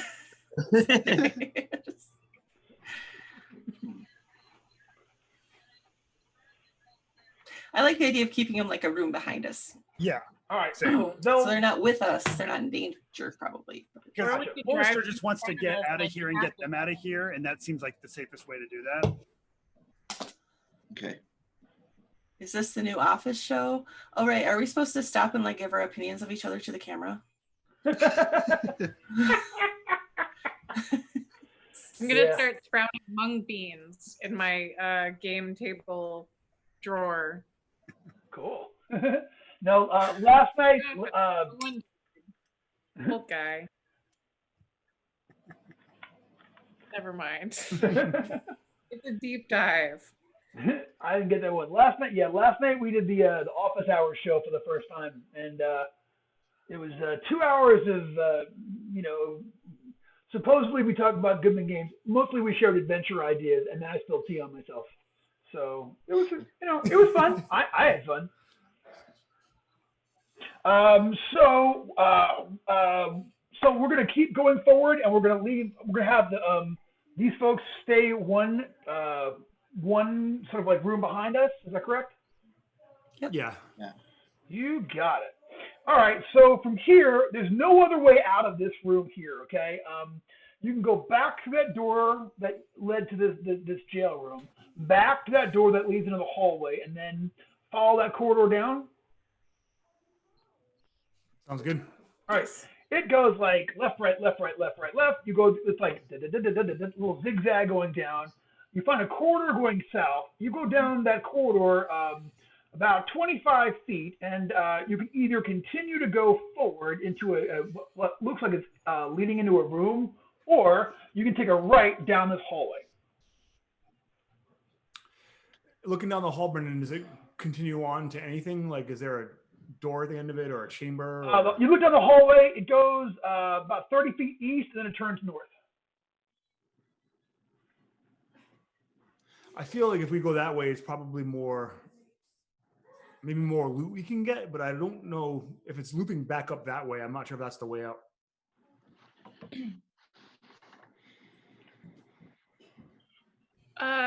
So we teleported down here on the wizard's table, right? Mm-hmm. Using bits of wizard. Yes. Okay. I mean, I guess we could just go back the way we came. Well, there's a whole bunch of in between that we don't know what the way we came is, right? Is that what the? I see what you're saying. Like you could go all the way back downstairs, find that first table. You know what though? You don't know because right now you've got like the 7 people you've got with you plus 4 more, I think, back at the hiding in the kitchen. You could not get all those people at the table at the same time, so that'd be the issue. Piggyback rides. Piggyback. Yes. Okay, we'll find a different way out. Right. I mean, you know. Oh gosh, sorry. You guys want to go into the room, or do you want to try and see if there's like more loot this way, or if that? I mean, it could be the way out too, but I just have a feeling that if it's kind of looping back the way we came. I like getting loot out of character, but in character, I'm like, I'm torn. Yeah. Septus wants to find the matching brooch to the ring, so he's willing to go forward. All right, y'all want to try that hallway? Is that what I'm hearing? Yeah, we'll go the one that branches back up north, I guess. Okay, you guys. Forrester's got that muscle. Let's take advantage of Forrester's muscle right now. Yeah, you have like one more round of it. So you go east, and then it turns north. It goes north just 20 feet into a dead end. But you know what? When you get up close, Wiggs, you're like, you look over in the one corner, and you're like, secret door, definitely. You want me to roll for it? You know that there is one there. You have Okay. you get a free check just by coming within 10 feet of one. So you come within 10 feet of one. That's what happened. Okay. All right. I'll go to the secret door first and kind of poke at it. All right. You go over there and poke at it, and you can see how it opens. There's a little bit of a swivel thing in the middle where it'll kind of turn. Okay, I'll poke it open. Okay, you are gonna poke open this room. Here is what you see. Over. Okay, so all right. This is a 20-foot by 20-foot room. It is dark and unlit. So this room is unlit, unlike the rest of it. There's thick carpeting covering the floor and heavy velvet curtains hanging from the wall. There are 3 grotesque objects arranged throughout the rooms. Opposite you, there's a pale human corpse leaning against a sarcophagus, propped upright. Nearby is a table supporting a bell jar containing what appears to be a human brain. On the south wall is an ornate brass frame holding a human skull. And in the center of the room is a comfortable chair. Is it made from human skin? No, it's a real nice, like, upholstered chair. There's a picture of it here. There's a Mullen illustration of it here. So I can show you. Sorry. You'll have to turn off your virtual background for us to see it. Yeah, but then you'll see my closet and how heinous it is. I just can't have that. So. All right. He actually has a body in his closet. That's what he doesn't want us to see. So I'm feeling pretty tired after all of that bending bars. So I'm going to go ahead and just sit down in the comfy chair and figure out what all this other stuff is. Gotcha. You flop down in that chair. Wait. Is any of this evil? Yes, and yes, and yes. I'm gonna grab Forrester's shoulder before as he's walking. Like, wait. I know Actually, what you that's a good point. You did so high that even your allies can see it. So, what is the chair glowing evil before I sit in it? The chair is not glowing and evil, but the skull is pretty glowy. Great. I sit in the chair. All right, you sit in the chair. Yeah. Yeah, you sit in the chair, and nothing seems to happen. Except comfort. Is there a lamp or a lantern or something light? There is not. This whole room is dark. It's like the only light in here right now is coming from the open passageway into the hallway. I have some candles that I can pass around. I have a torch. I'll kick on a torch. Okay. All right, you light a torch up, and now y'all can all see.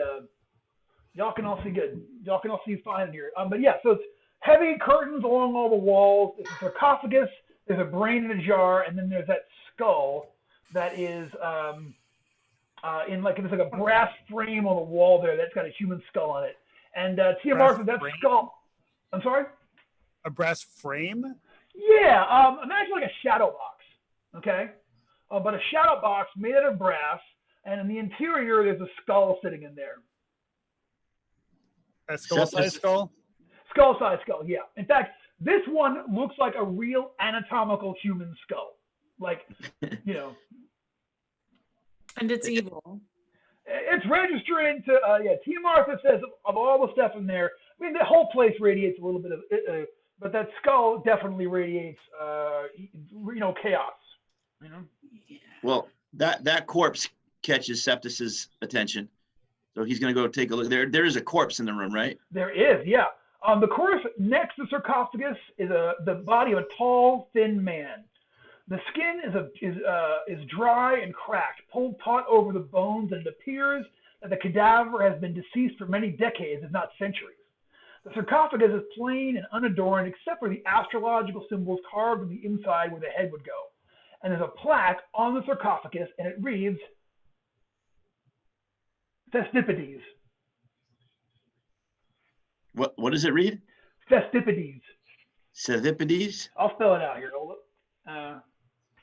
I bet that's the magic word. It's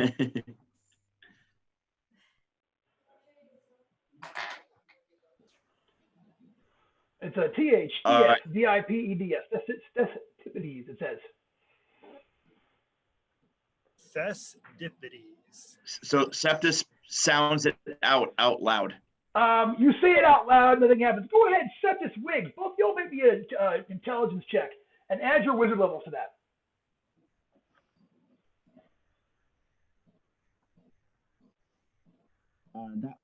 14. Okay, and Septus, what'd you get? Oops, sorry. We just lost. Oh no, we didn't. Then we lost Joey. I got 22. You got a 22. You know what? You have heard the name Festipides before. Festipides, you have actually read a fragment of something he wrote. Festipides was a wizard that was all about he's a transmogrifier, which is a hard word for me to say. But he was a wizard. He wrote apparently like the treatise on turning things from one thing into another. And you actually, in part of your wizard training, you actually wrote a fragment of something he wrote ages ago. He died hundreds of years ago, is what you understand. Yes. So I tell that to the party. Yeah, I remember this Festipides guy. He was the king of the old switcheroo. Switcheroo? I love it. Turning one thing into another. The old switcheroo. So what's going on with the corpse? Does it look like it's been like that it exited the sarcophagus of its own? No, it's kind of propped up there. It looks like if you were to give it a good shove, it would fall over. It's just propped there and kind of like leaning back against it. And right now it looks like it died from a bad case of eczema. Could have been. You said it's got like flaky, dry skin. Yeah, he looks, and it's skin not is missing dry its and head? cracked, pulled taut over the bones. Yeah, it looks like he's mummified, is what he looks like to you. How about those astrology symbols in the sarcophagus? Do they ring a bell to Septus? You read them over carefully. Capricorn. Aquarium. Mucho amor. Go look at this skull. All right, you walk over and check the skull out. The skull appears to have been shattered and painstakingly reassembled. Every part of the skull is put back in place, including the tiny slivers smaller than a fingernail. The ornate brass frame is inscribed with the word Gober. Does that ring a bell? You guys can go ahead and give me an intelligence check too. Wiggs and Septus can make that roll and add your intelligence thing. Anybody else can check, but you're only rolling a d10. Okay. 21. All right, that is 8. Doing good. 21. You know, Septus, I'm getting the feeling that Septus was like a real reading dork growing up, which is awesome. You know what? You have also heard of Gorber, Gorber was a warrior wizard and diabolist whose specialty was he was all about summoning and enslaving demons, and he was a a wicked sort of a wizard who he died a millennia ago. You've only read about him, but like, you know, he is credited with being one of the first wizards ever to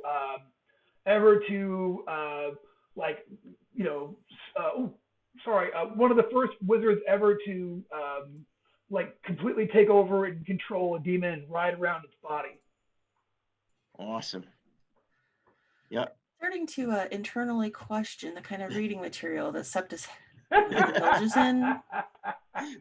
It was a very rare Time Life set. It was my grandparents. Oh, yeah. My grandparents got it for me on my 12th those. birthday. It's pretty cool. Right. Pop. Was it called The Great Mysteries? Had pyramid of them? Yeah, mysteries of the unknown. Dismissed as We coincidence. totally had that.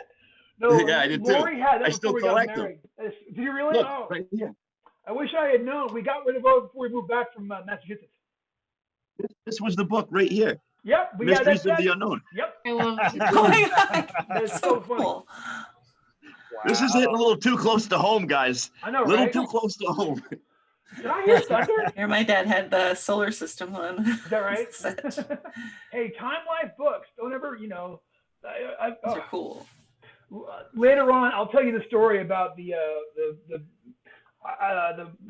Airbnb I stayed at, where the guy had the entire World War II, like every World War II Time Life book collection. Real fan of the Germans, turns out. Oh man. Yeah, Brendan was almost pretty much in a horror movie. Yeah. At that Airbnb. Oh my God. Huh. You I did was not in- see that coming? Oh no, I was in no. It took we didn't get it for a couple of days, but I was in Green Room Part 2, the Reckoning. It was like yikes. Not fun. I was gonna say it sounded like a sequel to Hostel. Oh, B&B. I was the hostile one. After once I realized what was going on, ooh, you never seen Hostile. Anyway, that is what you know about Gober the Warrior Wizard, is that he was a demon specialist and apparently possessed the body of a demon and rode around the world in it. Does the skull react at all to me or to my holy symbol? No, you pull the holy symbol up to it, it just kind of sits there.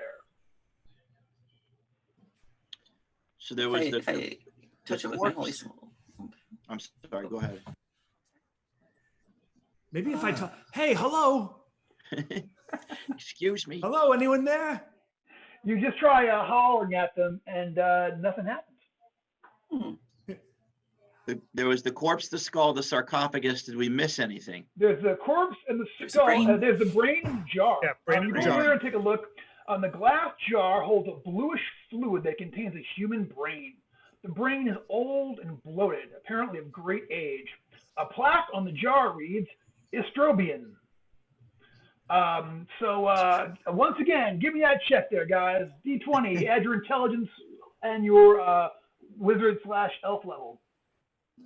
Also, I'm assuming that the corpse that's there doesn't seem to be missing a skull or a brain. No, yeah, he sure doesn't. Yeah. You can't see his brain, but the skull seems to be definitely. But it's not just like a loose head.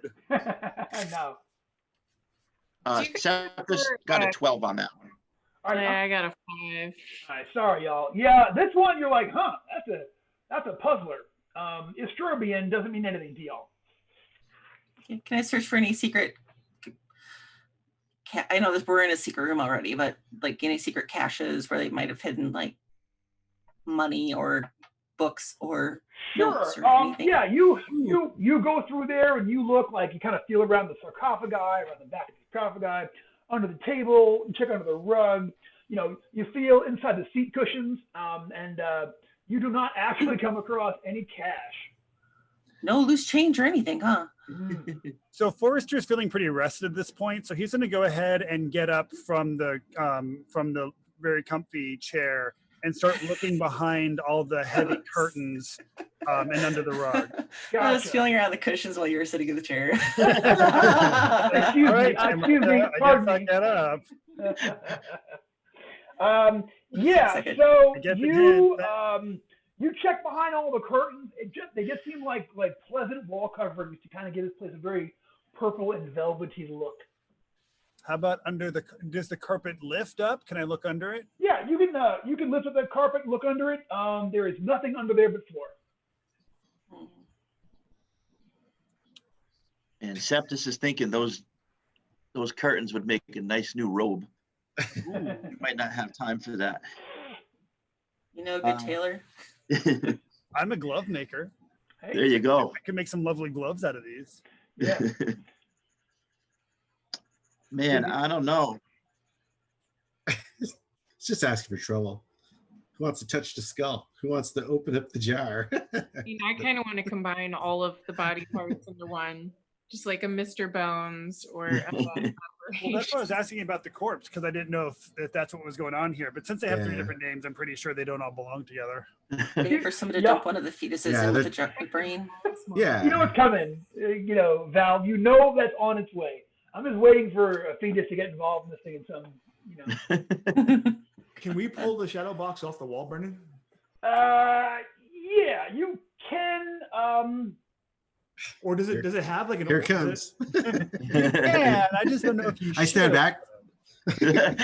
I mean, and does it have like a glass front or something like that? No, Or is you it can a- actually put your hand on and actually run your hand over that skull. You can feel where it must have been smashed into 100 pieces at one point. You can feel where it's been somehow glued back together or whatever. Yeah. Yeah, there's spells for that. I guess he just sits on his chair and talks to these guys with some magic. Like these are other wizards and stuff, right? What do I know? I'm just a You know what? I'm a con It's man. never fun to not touch the things. So I'm gonna touch the skull. I'm gonna Yeah, just grab it. reach in and grab the skull. Yeah, you take the skull off the wall. The whole shadow box comes off the wall, and you can see like No, I back was behind. just gonna reach in and grab the skull. Yeah, you reach in and grab the skull. It looks like it's actually like glued into there, like it's part of the, like the. Oh, the- okay. It's the superstructure that keeps it all together because it's just pieces all like glued up in there. So it's a part of this shadow box looking thing now. This heavy frame. Okay. I'm gonna look at the shadow that it's now projecting now that Anatol's holding it and see if it like has like if its mouth is moving in the shadows or No, it sure doesn't. No. I command it to speak in the name of Justicia. Nothing happens. I What sit you in a got, Joey? chair. I know that look. Hey. Well, you were up there poking around, I thought. Yeah, I didn't hear no seat save.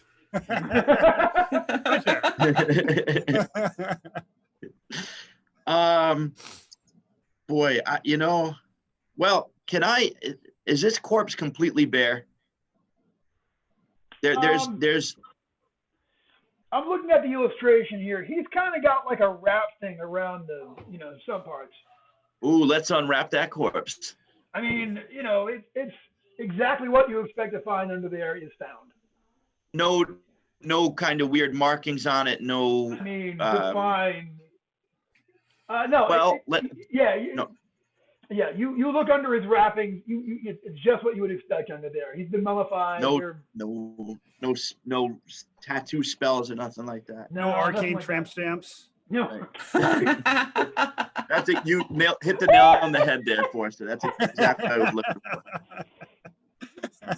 There was this crazy wizard spring break, and it took me back.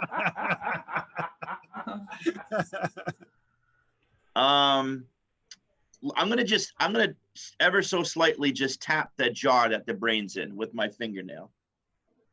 Give me a luck check. I want you to roll a d20 and roll low. With a -1. 17. And what's your luck? 17. Oh, I'm sorry. No. I'm sorry. It's a 13. Okay, so you don't make a luck check. Yeah, you tap. Nope. Hold on. It's a 6. I burned down to 6, so I'm not even close. Oh yeah. You tap on it. Nothing seems to happen. Okay. Tim, these are the dice that I traded with Jeffrey LeLuc for. I gave him my green for his pink. So whatever What's he happens, doing? I'm gonna blame on him. Did you disinfect them first? Don't bust. How's Jeff doing? How's he doing? He looks like a caveman right now. No, I saw a picture of Because him. His beard's like insane. So, yeah, he hasn't gone to a barber because he also wants him to trim his beard for him, and no one's doing that right now, so he just refuses to cut it. And he looks kind of like because Jeff's like Native American French mix. Mm-hmm. So he doesn't look like a white dude. So with his beard the way it is, he kind of looks like Ho Chi Minh. Oh, okay.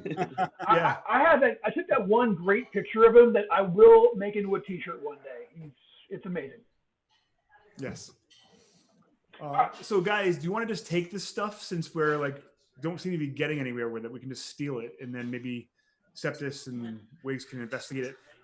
I'm guessing we're not including the full-size corpse as part of the stuff we're taking. Just the head and just the skull and brain. I got a sack. Got a large sack. We'll fold it up.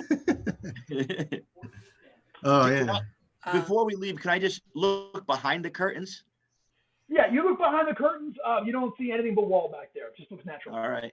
Oh, have we looked in the sarcophagus? You can see right into it. Like it's sort There's of like nothing. standing open next to the corpse, and you look inside there. You don't see anything. Okay. All right. Hey, while I'm still sitting in the chair, and before we start putting this stuff away, can I see from the? Can I start talking to? I say, hey, talk to me. I start trying to talk to the things while I'm sitting in the chair. Gotcha. Ernie sits in the chair and starts jabbering. So hey, what are you doing? How you doing? And they don't seem to react. You don't seem to, That's fake. All the stuff's fake. What if I close the sarcophagus? You can close the sarcophagus. It's on rusty hinges, but it does close. Okay. Well, What's last the time cover we look spent like? a bunch of time trying to make something do something. Nothing happened till we tried to leave the room. So let's try to leave the room. Well, wait a second. This guy was very good with the old switcheroo. Maybe you put that wouldn't work. You put the body in the box, you close it. You know what? I'm just gonna cut the corpse open and see if there's anything inside of it. Okay, yeah, just a puff of the grossest, nastiest dust hits you in the face. Like, Jeff just starts breathing it all in. Yeah, give me that luck check one more time. Roll D20, roll low under your luck there. Oh, I'm gonna end the guest spot for this entire thing. Great. I'm gonna inhale his essence. Sorry, future guests. I get a 10. Yeah, you cut him open and like a puff of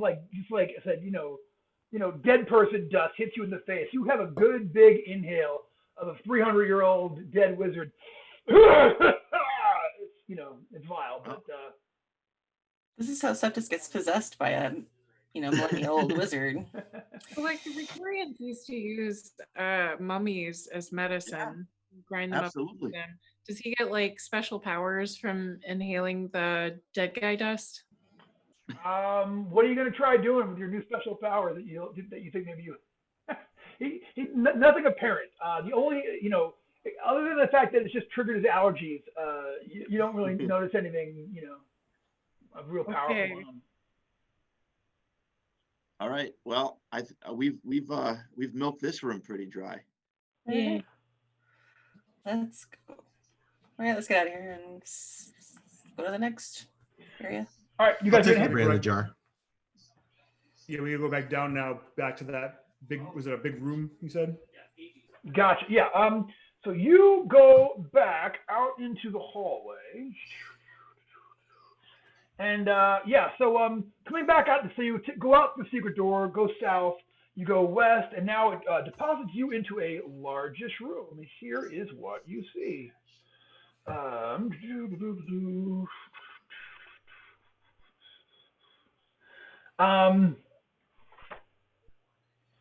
Okay, so it's a 10-foot wide hallway, and there are 4 doors on the south wall. And at the end of the hallway, from where you are, the opposite end, the passageway starts to turn around and go north.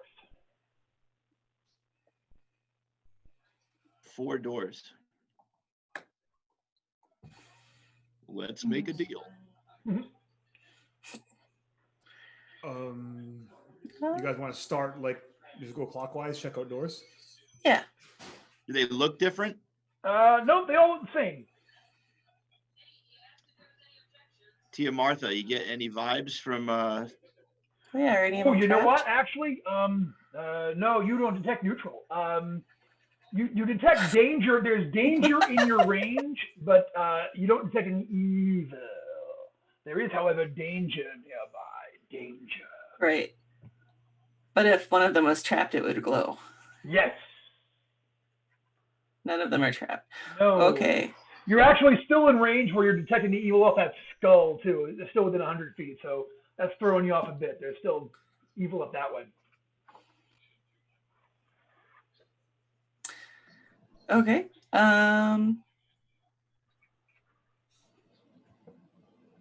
Here's a bot. You know what? I'll go. What would they say in DCC land? Halfling, elf, dwarf, and thief. Show me the path that we should cheese. That one. So you say that out loud. I was gonna go with queef, but I don't know if that would work. All right. Oh. But Tia Martha, you say that out loud? Yes. And here is what happens. From that passageway to the north, another one of those creatures comes out of there. He is green-skinned. Ooh. I will cast word of command. Yeah, he comes. He starts heading comes into the hallway and starts heading towards you. Go ahead and give me an initiative check, as these things are all it's just getting it's about happening. So 9. All right, they are going to go on a 9. So I'm going to go backwards this time. Oh, everyone's moved around to me. Are we still in the same slot? You know what? I can't even worry about it. We're wrong. Darn it. Oh well, I'm not stressing it. Val is Dak. Jeff no. is Val. Dak is I'm Jeff. Jeff. Who am I? You're you. Dang it. All right. Okay, so let's It's fine. Ernie, what'd you get? I got 4. 4 I rolled a 4. Ernie. I rolled a natural one, so yeah. It's all good. Forrester, what'd you get? 17. 17 for Forrester. Outstanding. Tia Martha. 13. 13 for Tia Martha.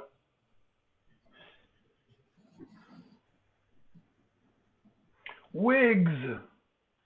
14. 14 for Wiggs. Anatol. 20. 20 for Anatol. And last but not least, Mr. Septis. Septis got a 9. 9 for Well, I Septis. got 9. So you have tied up with the creatures, and I always give ties to players. All right. Aww. Out of love. I always give a tie to Joey every Father's Day. Okay, I haven't done that, but I should. He got me this bolo. Yeah. Got a scorpion in it. Ooh, no kidding. Cool. So, Anatol, you are first on 20. So this thing comes out of the hallway there. You're about like 20 feet away as this thing starts lunking its way over towards you. All right, I'll draw my short sword and long sword and go attack this thing two-handed. All right, go and get some. I dart in like Errol Flynn. Nice. So my long sword attack is a 19, Yep. and my short sword attack is an 11. The 19 hits. All right. Doing a whopping 6 points of damage. You hit it, and you definitely do some damage to it. It kind of like shatters, and bits of it fall off. This looks like one of the carved ones, and it's coming at you with fury. So it is Forrester. You are up. All right. Only one thing to do. Okay. I've got a 10 and a 14. Those are going to be both misses. You swing on this thing twice and miss. We're going to move on. Wiggs, I'm going to need you to destroy something. Wiggs. I will cast Color Spray. Okay. Cast it up. And this is 16. Yeah, will save or be blinded for 1d4 rounds. You got a 16. target. All right, here comes Yeah. that saving throw. Oh, so close. Whoa! The thing is blinded and cannot see. Outstanding. For 3 rounds. Cool. Tia Martha, it is your turn. Right, I'm going to go up and hit it with my sword. All right, go ahead. Time out. Go ahead and roll a d24 for your attack as it is blinded. Oh. This is not a d24.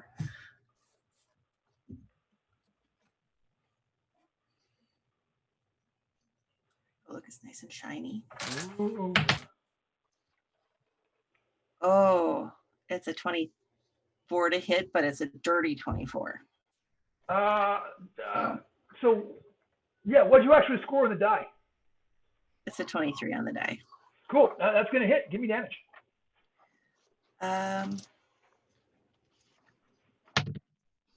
6 damage. You smashed it to almost pulp. It's kind of falling over at this point. Septis, this thing is falling over and is very nearly dead. What are you going to do? I'll try. Well, if it's almost dead. Yeah, you can see where part of you have fought enough of these things before. It's falling. There's a pattern you see. This is one of the carved ones. In other words, it's not a person that was transformed. It's just a slab of rock, and it's you can see you fought enough of these things where you can tell this thing's about to come apart. All right. Well, oh boy. I'll save a little magic, and I'm just gonna go back to my woodcutter roots and just use my hand axe. All right, give me a hand axe attack. -1. Yeah, that's no good. That's a 4.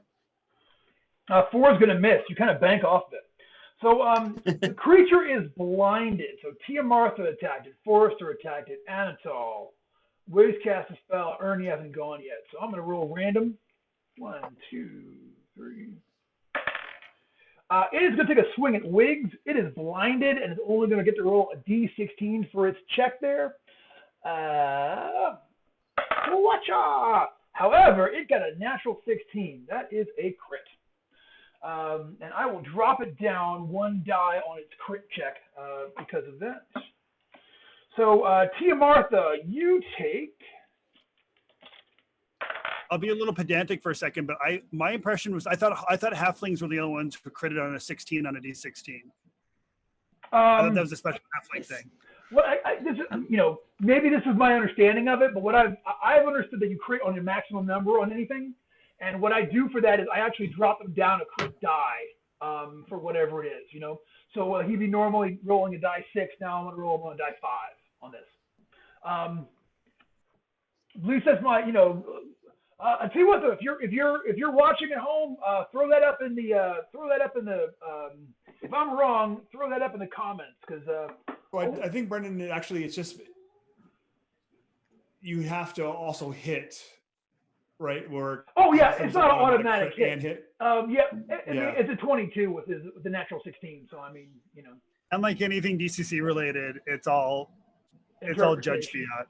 Yeah, I got you. No, but that's a good combat point. But let me go ahead and make that check. Is monster 2, 3, and you take an additional 2 die 6 damage. You take an additional 10 points for Tia Martha. What's the total? 10 plus what was the first one? Was it 7? Wow. 17. I dropped. I'm at 0. Tia Martha has gone down. That's bad. Yeah, let me.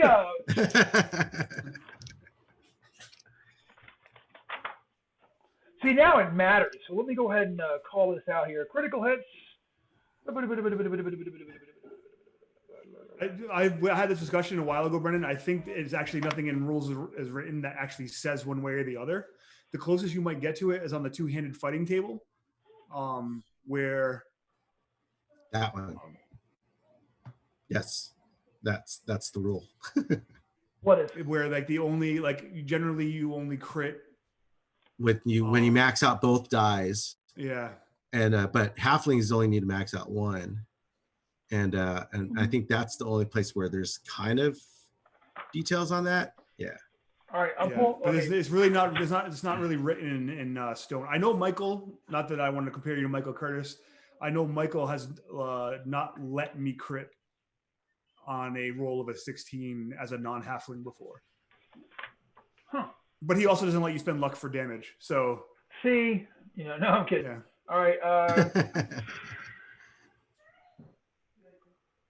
Okay, so unlike other characters, when fighting with 2 weapons, a halfling scores a crit and automatic hit on any roll of a natural 16. Yeah, see, I think a 16 is a hit, but not an automatic. Or 16 is a crit, but not an automatic hit for on a D16. That's how I've always done it.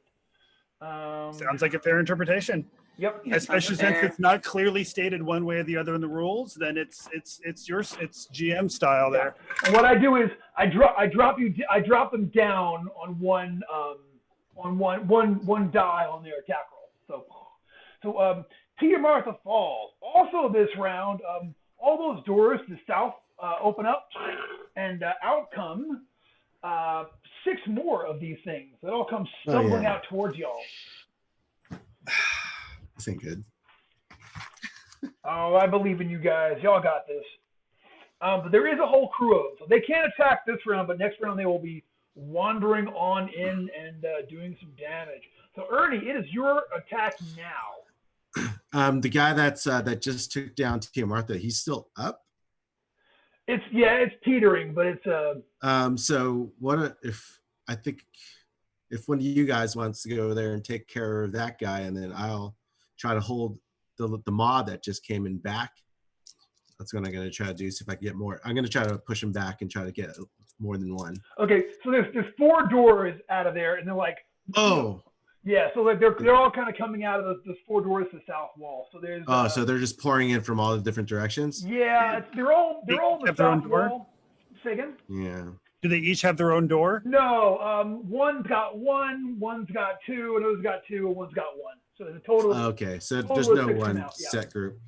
All right, I'm gonna go for like a pair. I'm gonna try to knock back. Get in the way of a pair of them. Gotcha. All right. Yeah. Go for it. All right.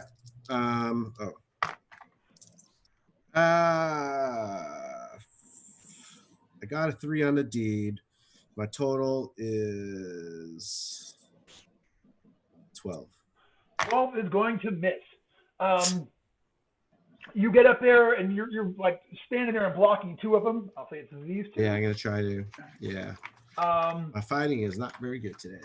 Man, I believe you're on the comeback. I believe it. So it is Anatol. Anatol, it is your turn. So I see Tia Martha go down. Yes. So you can go. I have been using the Lankmar healing rule. So you can go over there and stabilize her, going over there and patching her up this round and spending a point of luck. I will do that. All right. So I have to spend a luck, or she spends it. You spend it. Good, even better. Yeah. So Tia Martha, you are at 0 and holding. I'll shout at everybody else to be like, should we just get the hell out of here? And I'm gonna start as I'm stabilizing her, starting to drag her out of the fray. Okay. You could try to run for it. What's the plan? Well, at the very least, I'm going to move her back. I'm dragging her back towards the hall. And whether or not these guys want to follow me, we want to run. Maybe I'm going to try to enlist some of the prisoners to help me. Oh yeah, they'll totally. Yeah, they'll completely grab Tia Martha up and be like, completely get her and such. Where are you guys going to go? So I will say from here, the nearest place that you could barricade, like you could go all the way. If you're looking for a place to hold up, you could go all the way back to the room with the bars where all of the people you just rescued were. You can make it back. That's pretty far though. It would take a couple rounds. Even if the hallway is a lot narrower in that room, right? Yeah, the hallway is only 5 foot wide. So you can get it back there and So kind of follow them. We might be able to just kind of make a choke point in this hallway so they all can't, attack us at once. Yeah, and I got a lot of hit points. I could take up the rear and hold them back. I can cast ward portal if it has a door. But we had to go this way, right? To keep going. Like we didn't pass by any rooms or doors that could have possibly let out, right? Like this is. No, from here, your 2 places, you could basically go back the way you came and either head up to where the animals were in that room with the cages, or head up into where the holding cells, or go back to that secret room that you guys were in a minute ago. So it seems like at least if the way out is on this level, the way out is through. Like we can't. If there's another way to get through this, you don't know where it is. Yeah, so I'm just going to hold up here in the hallway and see what these guys want to do. If they want to try and pick one of these doors to go in and maybe ward portal, or if they want to step back into the hallway and we'll fight in the hall. I also have force manipulation and could attempt a little blockade. Yeah, so I'll stop there for now. I patch her up, pull her into the hall. Pull her back into the hallway. Gotcha. The hallway all came down from. Gotcha. Yeah, and if the hallway's only 5 feet wide, I should be able to, like, just me alone should be able to cover it. Yeah. If I could get everybody behind me. Because I have a lot of hit points, so I could take a lot. Cool. All right. So that was Anatol went first, and it's Forrester is up next. All right. So I'm also going to go ahead and, if possible, am I able to help Ernie kind of block that hallway? Yeah, you're small enough where the two of you, if you were to go back to that hallway, the hallway you guys came up through, yeah, you and Ernie could stand there and make a stand there against whatever came up. Okay. Will I be able to make an attack this round too, or do I need to wait for them to come to me? You cannot make an attack this round and do that. You can either, if you have something you could throw, you could back up to that hallway and then throw something. No, I don't want to throw anything. But I'll stand there ready to attack in case they come forward. So you are gonna make it back to the hallway. Yes. All right. So you go back to the edge of the hallway. So you're there, actually in front of Anatol, holding TMR, and all of the 7 people you just rescued out of the thing and such.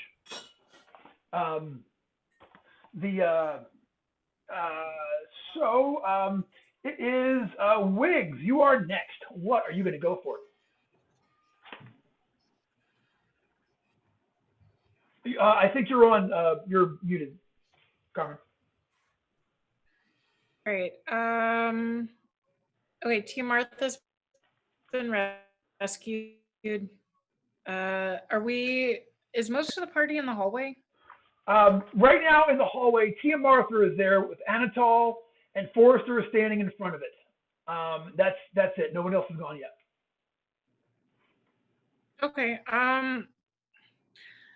I guess I can just provide defense. I'll cast color spray on the creatures. Okay. Go ahead and make that check. Okay. All right, go ahead. It's 18. 3 targets within range. Each target makes 2 will saves or be affected. Okay. Targets that fail 1 save are blinded. Targets that fail both saves are blinded and knocked unconscious. All right, so it's either blinded or blinded and knocked unconscious, depending on how many saves they make. So here goes. That is these guys. So it's a willpower save versus 18. So Here goes. First guy fails 1 save, fails 2 saves. So the first one is blinded and unconscious. Second guy, big old fail, and makes it. So the one guy is just blinded. Third one fails and fails. So D plus you. All right, and how many rounds are they? 2d4 plus 1, so 7 rounds. Nice. Yeah, that's awesome.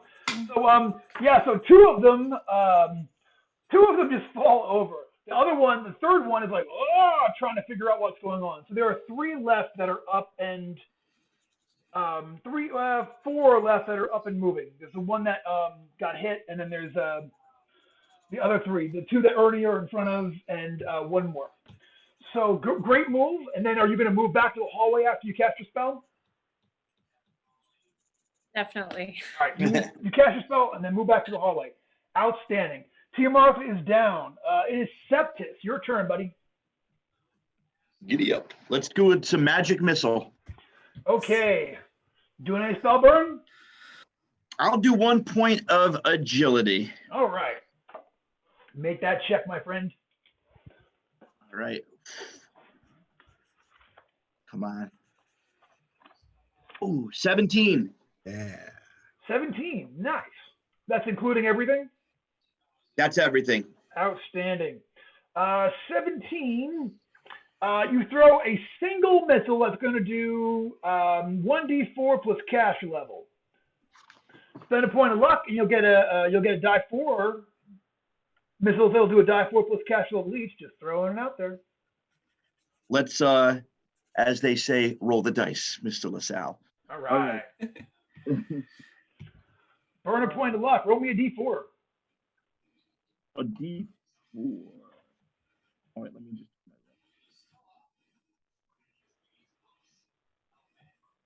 All right. D4. There it is. D4 plus level. That's 5. Okay, so it's actually just a d4 missiles, but they all do d4 plus cash level each damage. So you get 4 missiles that are going to do a die 4 plus 2 each. So how are you going to set those? So you've got. What do I got in the? I have. Yeah. So let me give you your choices. There are that are up and that are unaffected right now. There's one that was heavily wounded. The one that that's still staggering around over there. Yep. Then there are 2 that Ernie are fighting that are unwounded, and 1 more that's unwounded, and then 2 of them are blind plus unconscious and laying there, and 1 of them is blinded. Okay. And how many missiles do I have going off? You have 4 missiles. They're going to do a die 4 plus 2 each. I'll leave the blinded ones out of this. Okay. And go for the ones that are unblinded, the ones with vision. Okay. So are you going to do 1 at each, or are you going to do what's the?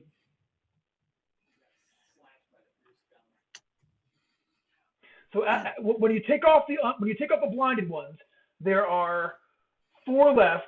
3 are unwounded, and 1 is heavily wounded. I'm gonna go for the wounded one and the closest one to me that's not unwounded. So I'm gonna split it between 2: the wounded one and a non-wounded one. Okay, awesome. So go ahead and roll me 2 die 4 plus 2 versus the wounded guy.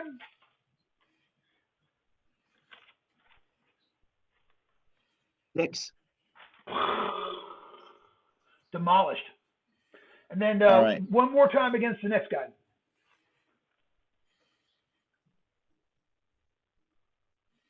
Four. He is still up, but is still up and in this fight.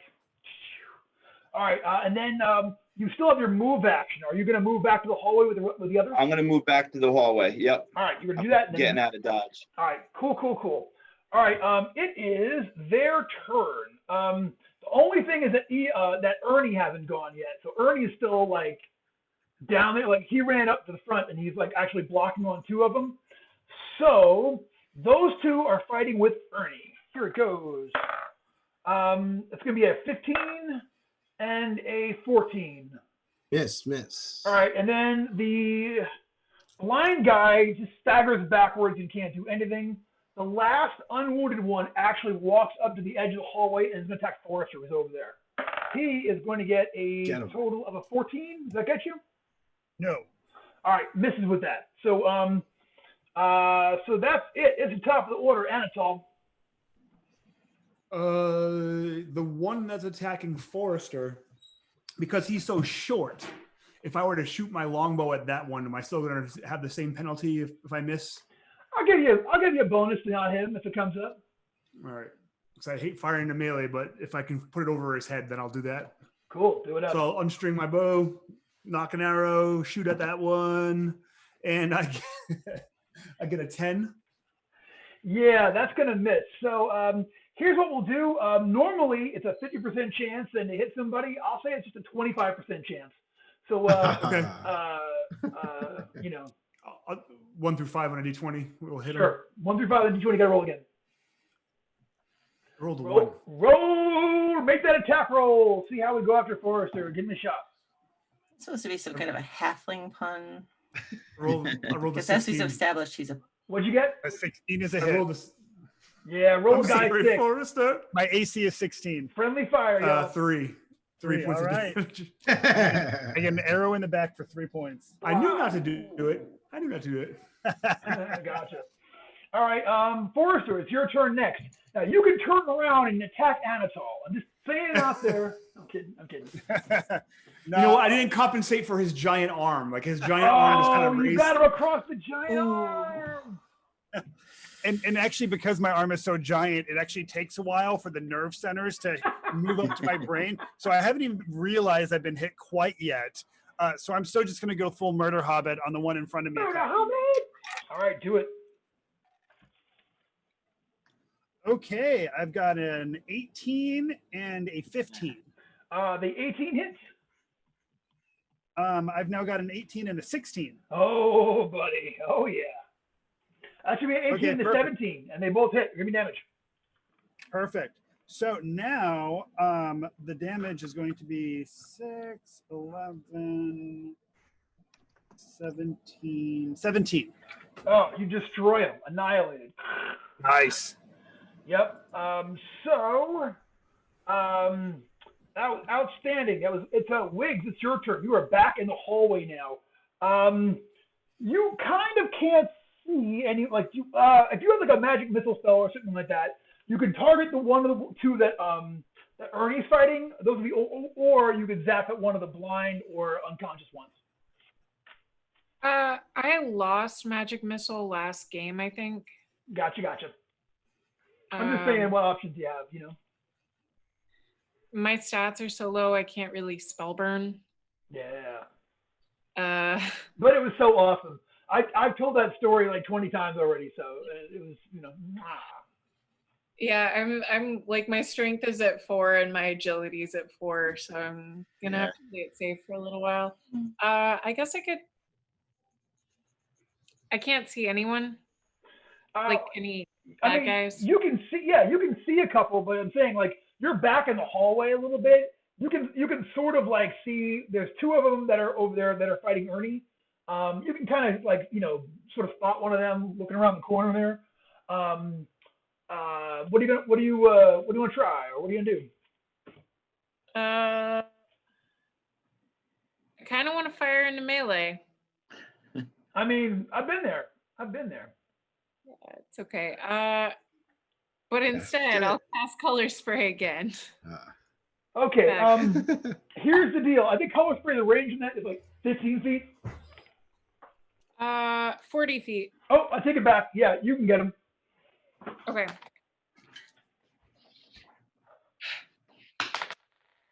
Ooh, I rolled a 1. Well. Please roll me a die 6, and if you have a luck modifier, add your luck modifier.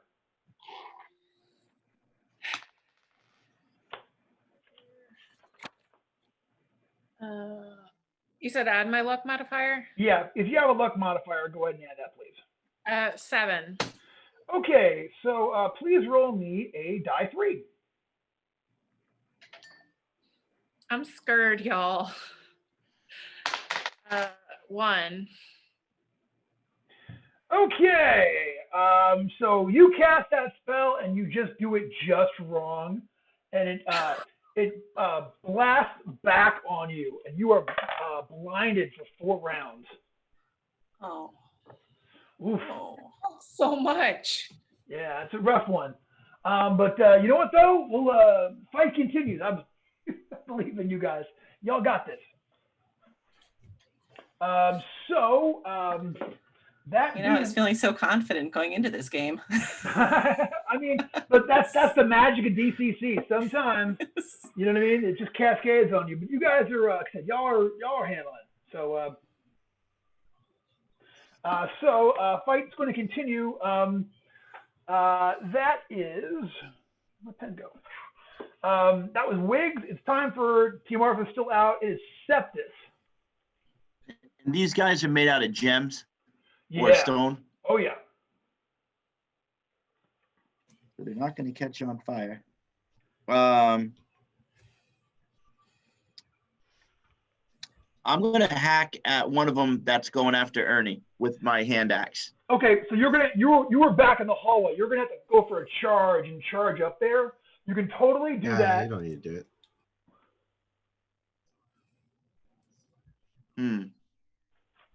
What's the one? What's closest to me?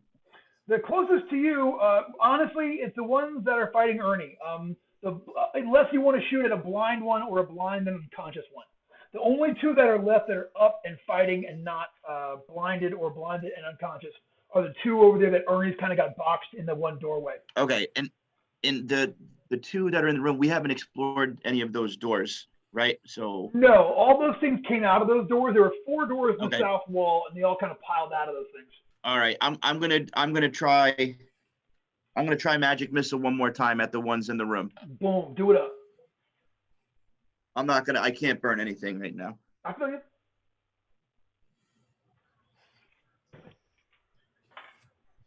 Yeah, no, that's 11. That's with everything. Yeah. Um, Yeah, so with an 11, you're going to lose that spell, and we will move on. So it is their turn. The two of them are going to swing at Ernie. Here it goes. Ooh, it's a 23 yeah. and a 12. When it rains, it pours, kids. When it rains, it pours. Oh, I rolled the wrong die. I got to reroll that. Ernie, you take 8 points of damage. One of them hits you. 8. With his big old Wow. whatever he's using. That's a lot. I mean, you know, they're hard hitting, I suppose. He hits you with his sword. All right, and that is it. It is your turn. All right, I'm just gonna knock this guy back. Knock him back. No. I'm gonna try to take him down. I'm gonna kill him. All right, go for All it. damage. And 12, 16. 16 hits. Give me damage. Oh, cool. 10 points of damage. Boom! You shatter this one. Yeah. All right. All right. And then what are you gonna do with your move action?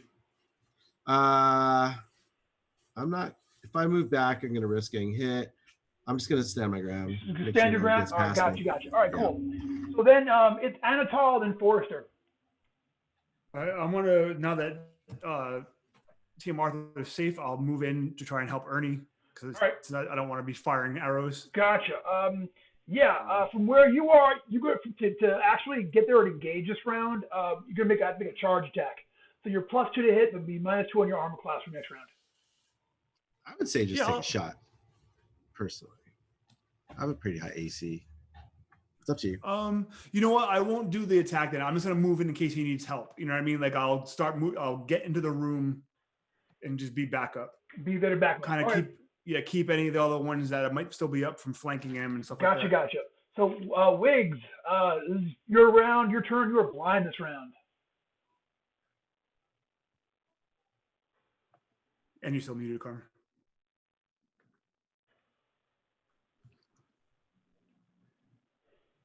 Carmen? Sorry, I thought Forrester was going after Anatol. It's Anatol. Oh, it is Forrester. My bad. Go Forrester. Okay, cool.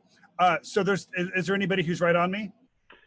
No, there is not. You are still back in the hallway, and the closest one to you is like 30 feet away, fighting Ernie. There's one left that's up there. You could run up and get.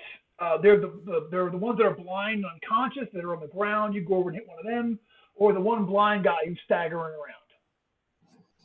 around. Okay, so there's only one up who's not blind, and Ernie's fighting him. Yes. I'm going to go up and fight that one. All right. Same thing. For you to get there, it's a full round charge. You're +2 to hit, a -2 in your armor class this round. All right. Oh, and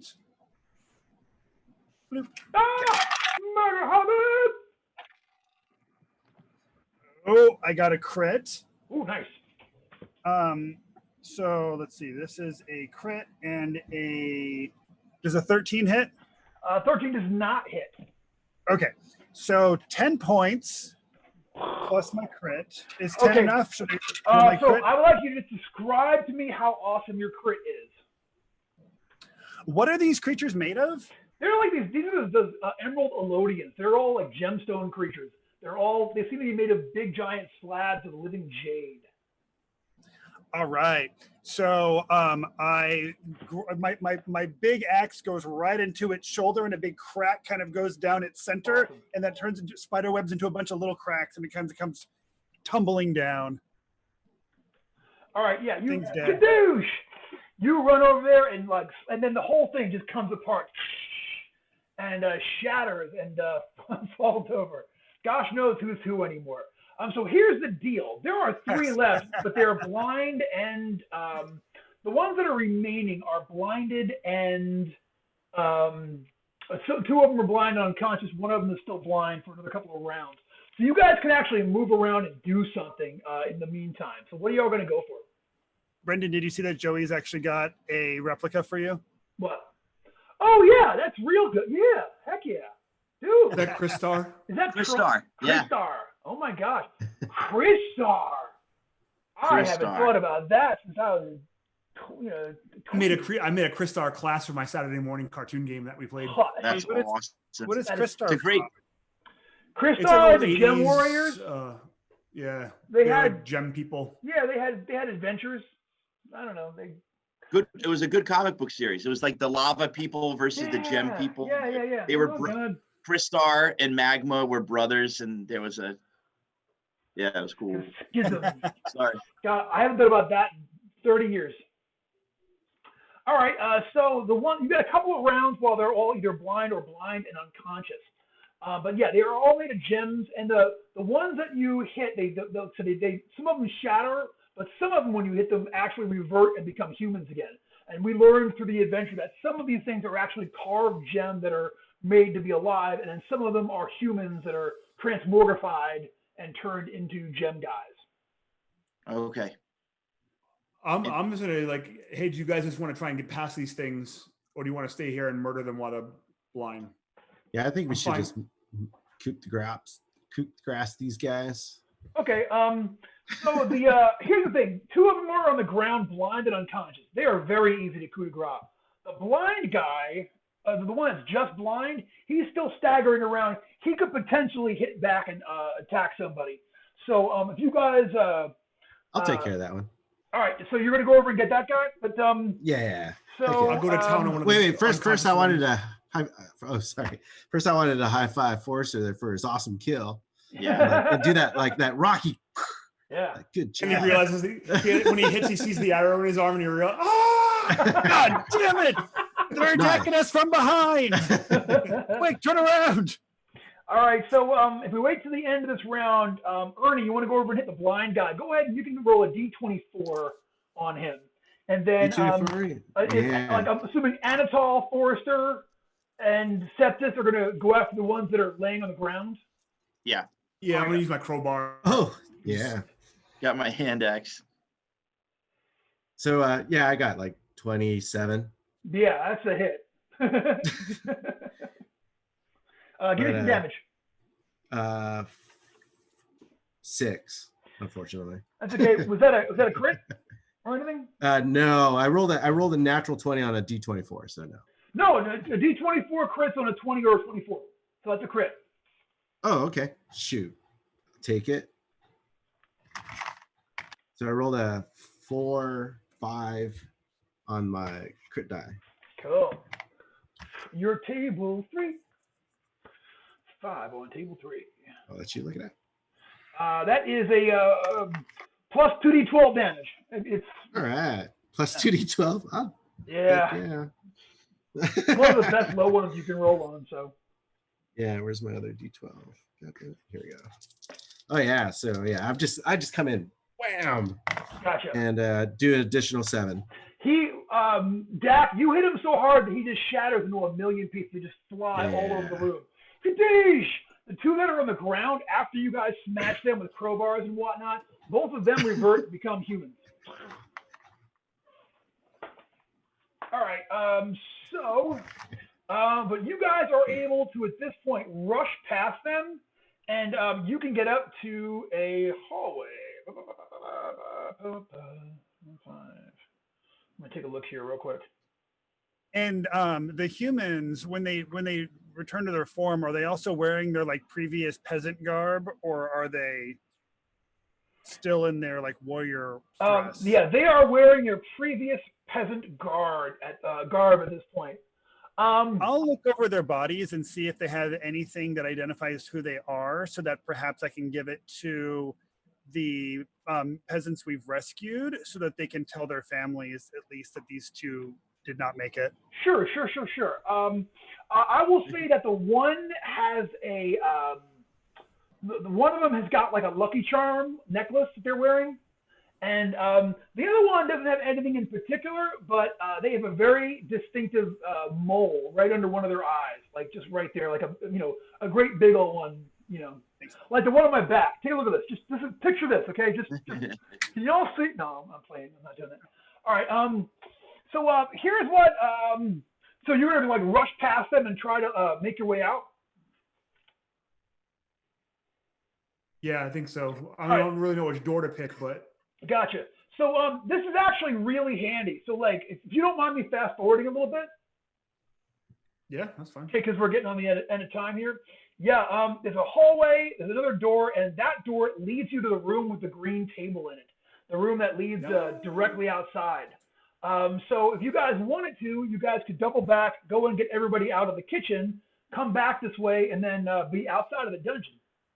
Yeah, let's do it. Yeah. All right. Does that mean I'm conscious again? And I mean, they're still carrying you. You're gonna need some time, but I don't mind being carried. Yeah, she comes to, but then she closes her eyes again. Now, I forget, the village that these people are from, is that the same village we were in before with Quendi and them, or is that a different village? It is from one of the villages of Ninetown. They're not from Ing, though. They're from Or is the town that these guys were all from. So do we want to just kind of set them free and have them return to Or, or do we want to return to Or with them and then backtrack and go to the sailing ship? I think we already missed the ship, right? I don't get this very much, but according to Zot, that ship has sailed. But there'll be other ships there. Yeah. Oh no, he's like, oh no, I want to stay with you. I want to be an elf. Riggs, you have to teach me how to be an elf, please. I'll be a really good elf. I'll be so good at it. I'm so embarrassed by this kid. Listen, it's not outside the realm of possibilities in this world to turn into an elf. Work hard, learn magic. I pinch off kind of 2 pieces of the banana bread I have, and I kind of squeeze it into like 2 little pointy parts, and I kind of like push them onto his ears. So he has like 2 little like banana bread ear extensions. It doesn't last like super long, but yeah, he's super excited about it though. Like he couldn't be more thrilled. You know when you make a mohawk and you do it with egg whites and your hair fills up with yes, I do. Like 3 seconds. Mm-hmm. Yeah. Oh! I used to use Jello. I used to use Jello mix back in my days. All right, so yeah, so I'll tell you what. We'll you guys get outside of all of this, and we will call this adventure. You guys have actually have fought and defeated the Emerald Enchanter and all of his nonsense. So you guys did it awesome. Once again, great job for the Blades Against Bandwidth crew. And you know what? You guys rescued a whole lot of folks. And, it's going to be like... Entities? Oh, go ahead. And entities? And entities. Yeah, you guys rescued the blobby guy, which was cool. You guys did a lot of good. So I'm going to say that for the last fight y'all did, I'm gonna say that was a knockdown drag out. So everyone gets 4 experience points for that last fight. And then I'm going to give everybody a bonus luck point. You guys earn a point of luck for defeating the Emerald Enchanter. For you luck spenders, I'm going to cap you guys at 20 for luck for now. But I can put it on my temporary, right? You can put it on your temporary though. Yep. And we'll pick up next time. And so we're going to be off next week. Next week I'll be doing virtual GaryCon, which will be, or Gen Con, excuse me. I've done it like 4 times now, which I'm really excited about. So thanks very much. Hey, big hand for our special guest, Joey Royale, for showing up. Joey, thanks for having me, friends. You guys are awesome. Joey. You're awesome. Joey, do you have any announcements? Yeah, projects. What do you have going on? Yeah, what's up? Well, Tim and I are getting one of us out as soon as possible. Which Carmen did art for. It was Carmen did art for, absolutely. And then just something in the rough draft stages right now. I'm working on a ninja-based DCC reskin. Yeah. That's and it's if it's it's still in utero. It's very early on in the process, but a fun quick reskin for ninja 80s ninja-based one-shot called Ninja City. So stay tuned for more info about that. Very cool. And That's is there so going to cool. be a Drinking and Dragons online? Are you guys looking at that? Yeah, I think the guys. So I've passed on Drinking and Dragons to my Drunken Master colleagues. It got so big that they became a nonprofit. So So cool. they will be sending more stuff out, and I believe they've already had one online Drinking and Dragons, and I think there'll be more to follow.